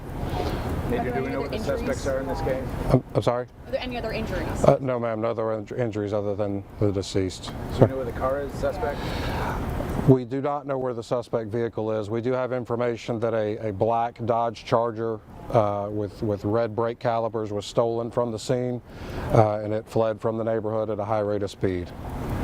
These are random bullets in the air? I'm sorry? These are random bullet shots? These are absolutely not random bullet shots. These were fired directly, intentionally into this residence for reasons we don't know. And it's very important, to understand that when you discharge a firearm, someone or something is going to stop those rounds. And when these rounds are negligently discharged like this, this is what happens. Someone or something gets hit. These rounds do not vaporize into thin air. And in this case, this young man was unfortunately suffered the consequences of the actions of these suspects. Somebody out there watching me knows who's responsible for this, knows the identity of these suspects, and these people need to be held accountable for this incident. So we would ask anybody that has information related to this case to call Crime Stoppers at 334-1600 and share that information with our homicide investigators. Do we know how many rounds were fired and why they may have fired? I don't have information on the why behind all this. There's no good reason why, and I don't know the exact number of rounds. That's part of the ongoing investigation that we'll be working on. But there's no good reason why anyone would discharge a weapon into an occupied residence as a result of trying to take a car. It just doesn't make any sense. Any estimate as to how many rounds were fired in total? I don't have any information on specific numbers of rounds right now. That's part of the ongoing investigation and what they're working on determining. How frustrating does it come to a scene like this? Especially this is absolutely tragic. Every crime is frustrating, and especially every homicide is frustrating. When you talk about the death of a child that should be getting up and going to school right now, that was absolutely not responsible in any way for these circumstances unfolding. This is absolutely frustrating and infuriating, and our investigators will be throwing everything we have at this, absolutely every resource we have at this, and we need the help from the public watching this to help us with this investigation. One more question. Was this person, maybe I missed this, I don't know, but was this person returning fire, or he was just randomly just shooting? That's the most frustrating part of this. There is no indication that anyone in the residence discharged any weapons or presented any threat to these suspects whatsoever at this time. That this was, for whatever reason, rounds were fired into this residence unprovoked, and this is the result. We now have a deceased child. Okay. Yeah, a really tragic story coming to us once again from Steel Creek. And as you can imagine, neighbors in the area, this is not sitting well with them. With that, we want to turn to one of our interviews with a neighbor just to hear what she has to say about the situation. Well, I was laying in bed. My daughter was getting ready for school, and I heard the gunshots. They seemed very close, so I just reached over, grabbed the phone, called 911, and told them that I had heard gunshots, and then I heard a car speed off. And got ready, told my daughter to get down, stay away from the windows, and then she got ready for school, and then I brought her outside, and that's when I saw the mayhem. Okay. Your mother. Yeah. How's it make you feel? As a mother, it's a hard pill to swallow. As a mother, you want to keep your children safe, and you know, you want to shield them from the world. You want to protect their innocence.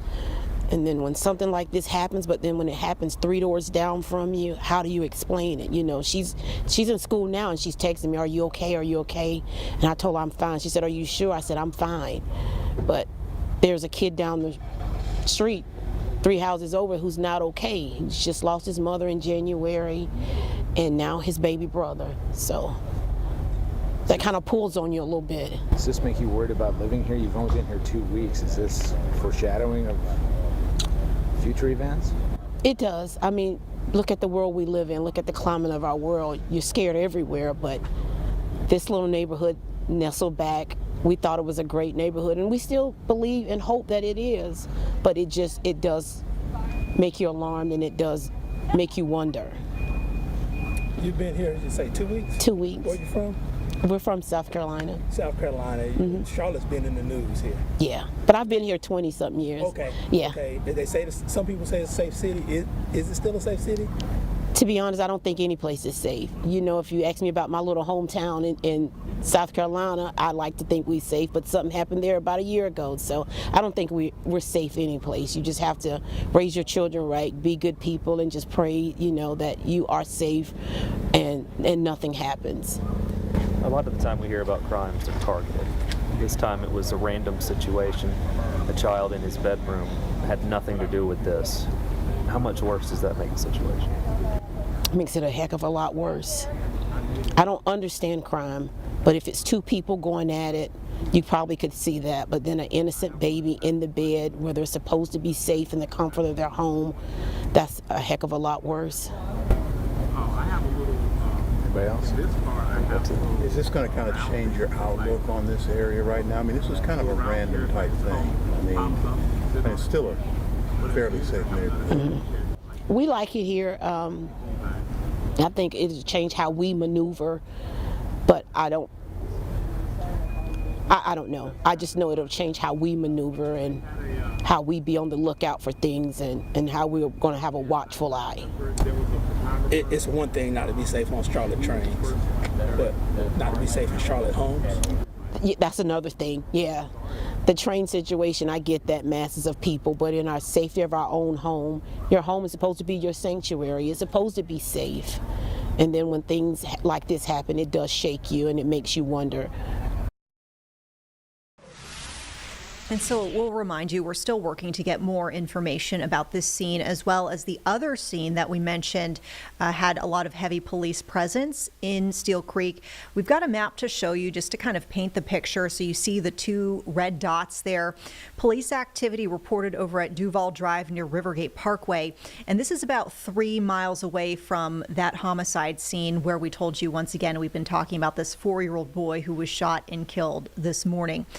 We just checked in with CMPD one last time before coming back here with the story and trying to update it for you. Police telling us once again they cannot confirm at this point whether the scenes are connected, but they do plan to release more information later tonight. And of course, we'll keep you updated here on Live Impact News, as well as on our evening newscast coming up in just a little less than a half hour here on WCNC+. With that, we'll take a quick break. We'll be back in 2 minutes.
Hi, everyone. Vanessa Rufus here again in the Live Impact News studio. We've been keeping an eye on a feed coming to us from across the pond, if you will, UK. We've got live look inside as a state banquet is set to get underway in just a bit.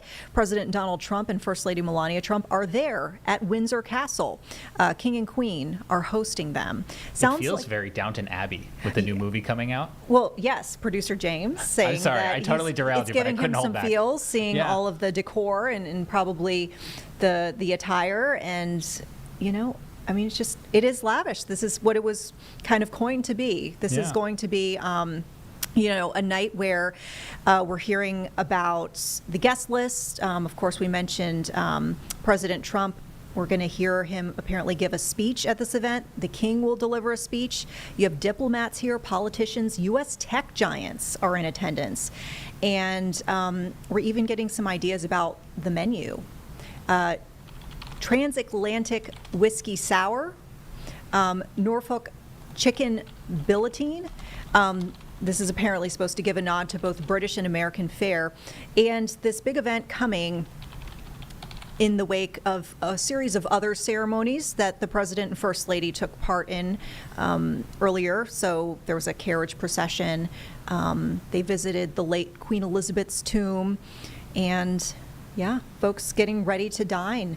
And we'll, of course, get you some more coverage of this if we are able to. We're just going to keep an eye on the shot. If we, by chance, start to hear any audio coming from it, we'll take you there. Sounds like, James, though, we're not hearing anything quite yet. No, just musing. Music.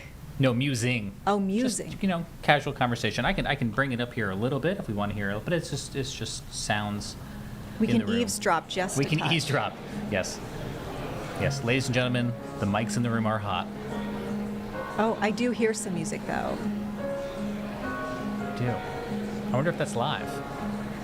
Look at that. Oh, you know what? Look at that table. There might be some musicians on the balcony, maybe? Perhaps? I'm looking really close. Hard to tell, but possible. Your eyes are better than mine. I'm sitting really close to the monitor. Close. So, folks, if we get a little bit more information, start to get some audio of, maybe speakers, we mentioned there will be speeches later, we'll try to bring that to you here on Live Impact News. With that, we'll bring you back home.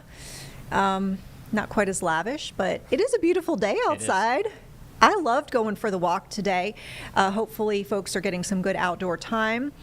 Maybe some of that outdoor time entails watering the plants, watering the lawn. It's been very dry out there.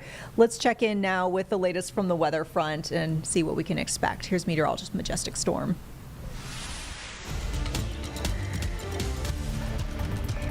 Well, good Wednesday afternoon to you, everyone. I'm meteorologist Majestic Storm, and boy, we have another gorgeous day today across the Carolinas. Specifically in the Queen City, it started out as a little bit of a cloudy morning, but now we're seeing gradually clearing skies.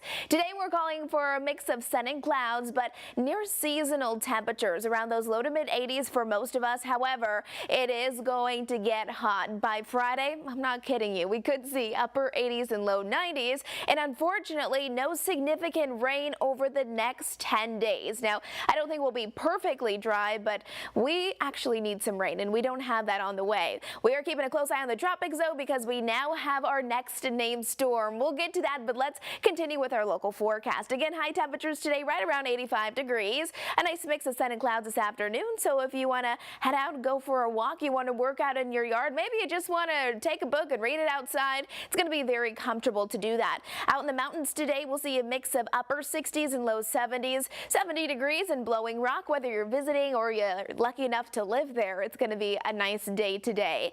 Morganton, 83 degrees for you, 82 out towards Lenoir and Hickory and Maiden, also looking at 82. As we're looking at throughout the Charlotte metro area, we have mid 80s from Shelby to Gastonia, even Charlotte and Lincolnton, and then from Rock Hill to Lancaster, plan for around those mid 80 degree temperatures. As you're picking up those kids after school today, whether they they have after-school sports activities or you just want to send them outside to play, today's a good day to do it as well. Again, staying dry here in Charlotte and then just continuing to see nice sunshine, warm temperatures right around our seasonal average. Now by tomorrow for our Thursday, it's going to be another beautiful day, partly sunny skies, 87 for our high. And then on Friday, are you ready for it? Possible 90-degree temperature. It's going to feel hot. We'll have that high heat. We'll have a bump up in humidity. And then this weekend, those temperatures eventually start to drop down just a bit, especially by Sunday and into early next week. Above average temperatures, that seems to be the trend, not just across the entire Carolinas. This takes us into next week, our 6 to 10 temperature check, our temperature outlook now through September 27th. But really throughout the majority of the country, we're anticipating above average temperatures as we're wrapping up the month of September. With the warmer weather, unfortunately, we really don't have much rain with that. So if you were hoping Mother Nature would go ahead and water your grass and your flowers in your gardens, unfortunately, you're going to have to do that yourself. We don't have much rain at all. Here's our futurecast slowing things down. So around 2 o'clock or so this afternoon, again, just a nice mix of sun and clouds, partly sunny skies. Just after dinner time or so, here's 7 o'clock. Again, could see a stray shower, but for the most part, stray will be the name of the game, meaning most of us, we're actually going to stay quite dry. Waking up tomorrow morning for Thursday, another sunny start to the day, looking nice and beautiful by the afternoon and evening as well. We have Tropical Storm Gabrielle. This is our 11 a.m. advisory, moving north-northwest at 22 miles an hour, sustained winds at 45, gust up to 60. It is expected to intensify, especially Sunday and into Monday. This could turn into our next hurricane. However, it continues to have that more northeasterly steering, and a lot of our spaghetti plots, a lot of our computer models are all agreeing that it stays away from the U.S. We'll have to keep a close eye on Bermuda, but this would be best case scenario for us at least. This is now our 7th named storm of the Atlantic hurricane season. That again is Gabrielle. Here's our Jerry Hunt Super Center 7-day forecast. Beautiful weather for the next several days. Friday's going to be hot, and then Sunday for the Panthers, mid-80s with sunshine. So there you have it, folks. And of course, we'll keep you updated on all weather impacts as we go on throughout the evening and throughout the rest of the week. We're going to take a quick break, folks. Keeping an eye, by the way, on a couple of live feeds. Of course, we're still watching the feed from the UK as the President and First Lady are joining with dignitaries across the pond for a lavish state banquet. That's getting underway with some speeches, we're told, a little bit later in the evening. We're also watching stocks. We've got some upward movement. Of course, that little red blip that you see, that actually came after Fed Chair Jerome Powell characterized that rate cut that was delivered today, that quarter-point dip, if you will, that was expected and highly anticipated by many folks. The enthusiasm, as you could see amongst investors, kind of tempered a bit as they were hearing him discuss that this might not be the start of like a long-term, if you will, rate lowering cycle. Still a lot of uncertainty out there in the economy, watching the labor market, watching the potential impacts from tariffs. So you see that little blip there, but things are on the up. And you can see as we get closer towards closing bell, looks like we are poised to end the day with the Dow Jones at the very least in the green, positive territory. We're also watching a feed coming to us out of Lancaster, Pennsylvania. We're still kind of waiting to hear more about this. We've got a reporter we can see standing by in the shot, so maybe we'll be able to take that for you, but we'll see what gels essentially in about 2 minutes after we take our quick break here. So thanks so much for sticking with us with Live Impact News.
All right, thanks so much for sticking with us here on Live Impact News. I'm Vanessa Rufus. As we mentioned before we went to the break, we've been keeping an eye on a couple of live feeds, including a feed which actually has a reporter standing in front of the shot, but this is coming to us from the Lancaster, Pennsylvania area. We have a few more details that we can share because it looks like the governor of Pennsylvania, Josh Shapiro, is seemingly briefed and potentially en route to the specific scene that we were trying to learn a bit more about. And he is saying this. He's been briefed on the situation involving law enforcement in York County. He says he's on the way there now. He goes on to say, quote, "We ask those in the area to please follow the directions of local law enforcement and state police." So not a lot of details except that he is confirming that there is indeed a law enforcement scene there, something related to law enforcement in York County, Pennsylvania. As we mentioned, reporters standing in front of the shot of the actual scene itself. So if by chance... Yeah, she's getting ready to give a live report. So, okay. Shall we listen in? Well, she said they're about a few minutes away. I can hear her talking to their control room. Producers, yeah. But Vanessa, I can also add, just looking at WGAL's reporting, that as the governor mentioned, the kind of sheltering in place in this area, that does include their local school district, which is called Spring Grove High School. It's a K through 12, district, and they're advising, or they have their students and staff sheltering in place right now due to what they described as an officer-involved incident in the area, unrelated to students or schools. But I think they're just taking the advice of officials and keeping everyone in a locked down, secure environment as more law enforcement continue to investigate what is this active scene. Yeah, I mean, typical, response in the sense that we've seen it here in the Carolinas. If we have, I'm just kind of coming up theoretically with, situations we've seen, a robbery that's happened in the area, and maybe by chance they think the suspect is armed and running past a school, they'll lock down the school just for the safety of the kids, even though the scene itself, the situation itself, doesn't necessarily pertain to the school or students in there. So we'll wait to hear more. I am curious to see, location-wise, for folks who might not be familiar with the Pennsylvania area, where this would be in relation to some of the bigger cities, like, for example, Pittsburgh or Philadelphia. I see you got the map for us. So where are we looking here? Yeah, so we're going to be closer to Philadelphia, between those two choices of Philadelphia and Pittsburgh. Probably more precisely, we're just south of Harrisburg. So as we push on in, we're outside the city of York, Pennsylvania, and this is the area here that the incident is taking place in, the township that it's near. It's just off of Interstate 83, Vanessa. So if you've ever driven this area, it is just off that Interstate 83 corridor, which kind of takes you into Harrisburg from the Baltimore and DC area. We mentioned earlier that this news content partner is out of Lancaster, Pennsylvania, so you can see where that city is in relation to all this, just off to the right there. So we're just south of Harrisburg, and we know that, again, the governor is en route to this area, and we're just standing by. We should have, I think, a report being fed in from the local reporter there on the scene in the next minute or two. Okay, and I mean, I definitely... I think she's talking right now. Okay, let's listen in. Present since we've been here. We got to the scene just a little while ago, and when we got here, we did see a medevac helicopter leaving the scene. So now this is taking place on Har Road. Now every entrance to Har Road is blocked by some sort of police. There are multiple units here. They have their lights on. They're cautioning people to please move out of the way and do what law enforcement is saying and keep it moving. So now there is rapidly developing situations here. So we do know that the call came in around 2:10. That was confirmed to us by York County Emergency Management for an officer-involved situation. So Governor Shapiro just tweeted a couple minutes ago that he's been briefed of the situation and is actually on his way here to York County. Several other local officials, state officials are coming in. The Attorney General just said that he is aware of the situation. Right now we're waiting for York County Emergency Management to come here to brief us on the situation. But in the meantime, we've reached out to Pennsylvania State Police, all of the local agencies, police agencies, York County Emergency Management. We're waiting for some sort of information. Now, one of the school districts is on shelter-in-place effect. That is the all Spring Grove area school districts. They are at a shelter-in-place right now, and also their bus routes are being diverted back to the school. So that's something to be aware of. And again, law enforcement is saying if you are in the area, please avoid the area and listen to what police has to say. And this is a developing situation, and we are actively working to learn more, and we'll bring it to you as soon as possible. But for now, I'll send it back to you in the studio. All right, once again, live report from the scene, a reporter with one of our affiliates there in the Pennsylvania area as we hear that there's some sort of active police incident, many schools apparently sheltering in place in the area, and the scene seemingly big enough that the governor of Pennsylvania is en route, has been briefed on the situation, and apparently should be arriving at the scene in just a little bit.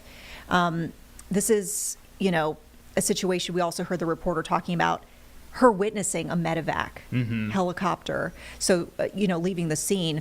That doesn't always bode well. And I know we've had scenes that we've covered for you here on Live Impact previously where we saw, medical choppers leaving the scene. These are usually only ever deployed when they need someone who urgently needs to leave the scene and get to a hospital, whether it's quickly or maybe it's far away, but they need a certain level of care that not all the hospitals in the immediate area can provide. Yeah, certainly, those helicopters can bypass the road. They can fly in a straight line. They can travel a lot faster than an ambulance, and they're used in a lot of instances like this to get people very quickly to the scene. We do have 2 different cameras now on location here where this active police incident is occurring. So here in the Live Impact News studio, Vanessa, watching 2 different feeds coming into us as this situation continues to unfold. Yeah, and I hope everything's okay. And we talked about the concerns that we have just as news gatherers who see these scenes sometimes, seeing reports of medevac helicopters having to leave the scene. Also, the fact that this is clearly big enough that the governor is responding, feels like it's necessary for him to go to the scene. Yeah, that's a very interesting indication to me, with details so sparse that particular action is taking place. Doesn't confirm anything in particular, but doesn't feel like something that happens for every incident. Makes this a little extra something special. So for folks who are watching here on Live Impact, we will continue to monitor all the feeds. As you heard our producer James Brierton mention, we've got a couple of different angles that we're seeing from different affiliates, including also the live feed that we have of the reporter who was on scene. So if by chance we start to hear her speaking again sometime within the next 6 or so minutes, we'll definitely bring that to you. Meantime, we've got some activity happening over in the UK shot that we've been watching as the President and First Lady are overseas right now, about to sit down for this state banquet at Windsor Castle. And we're seeing a couple of familiar faces, of course. I don't believe we got it quite on the screen, but there we go. Because we saw First Lady Melania Trump, the president himself walking in, and kind of, you can see just the top of her head. It looks like Kate Middleton there. So right next to President Trump and the king. So we're told that this will be a lavish dinner, the menu giving nod to both British and American fare. Folks are actually wearing specific colors to represent, their countries. So we'll see Queen Camilla with a royal blue dress, Princess Catherine, gold lace gown, and First Lady Melania Trump wearing Carolina Herrera, a key New York Fashion Week name. Vanessa, you mentioned earlier that there might be some tech leadership from the tech industry. I feel like I may have saw Apple's Tim Cook. Interesting. Well, there's Marco Rubio, Secretary of State, right there. But yes, you're right in that we have reports that in addition to dignitaries, there are set to be some pretty big names from the U.S. tech industry in attendance tonight. That has been a reoccurring theme with President Trump and his inauguration and his administration so far. We've been seeing those leaderships from the tech industry show up at a lot of these events. Yeah, and you'd think about some of the task force and, groups that he's assembled talking about, but we'll listen in. It is with great pleasure that my wife and I welcome you to Windsor Castle on this, your second state visit to the United Kingdom. This unique and important occasion reflects the enduring bond between our 2 great nations, anchored by the deep friendship between our people. This relationship, which, with good reason, we and our predecessors have long called special, has made us safer and stronger through the generations. Our people have fought and died together for the values we hold dear. We have innovated, traded, and created together, fueling our economies and cultures through myriad forms of exchange. We have celebrated together, mourned together, and stood together in the best and worst of times. Mr. President, as we approach the 250th anniversary of the Declaration of Independence next year, it is remarkable to think just how far we have come. I cannot help but wonder what our forebears from 1776 would make of this friendship today. The rebel commander and pioneering first president, George Washington, famously vowed never to set foot on British soil. And my 5 times great-grandfather, King George III, for his part, did not spare his words when he spoke of the revolutionary leaders. Today, however, we celebrate a relationship between our two countries that surely neither Washington nor King George III could possibly have imagined. The ocean may still divide us, but in so many other ways we are now the closest of kin. Mr. President, you have spoken of your pride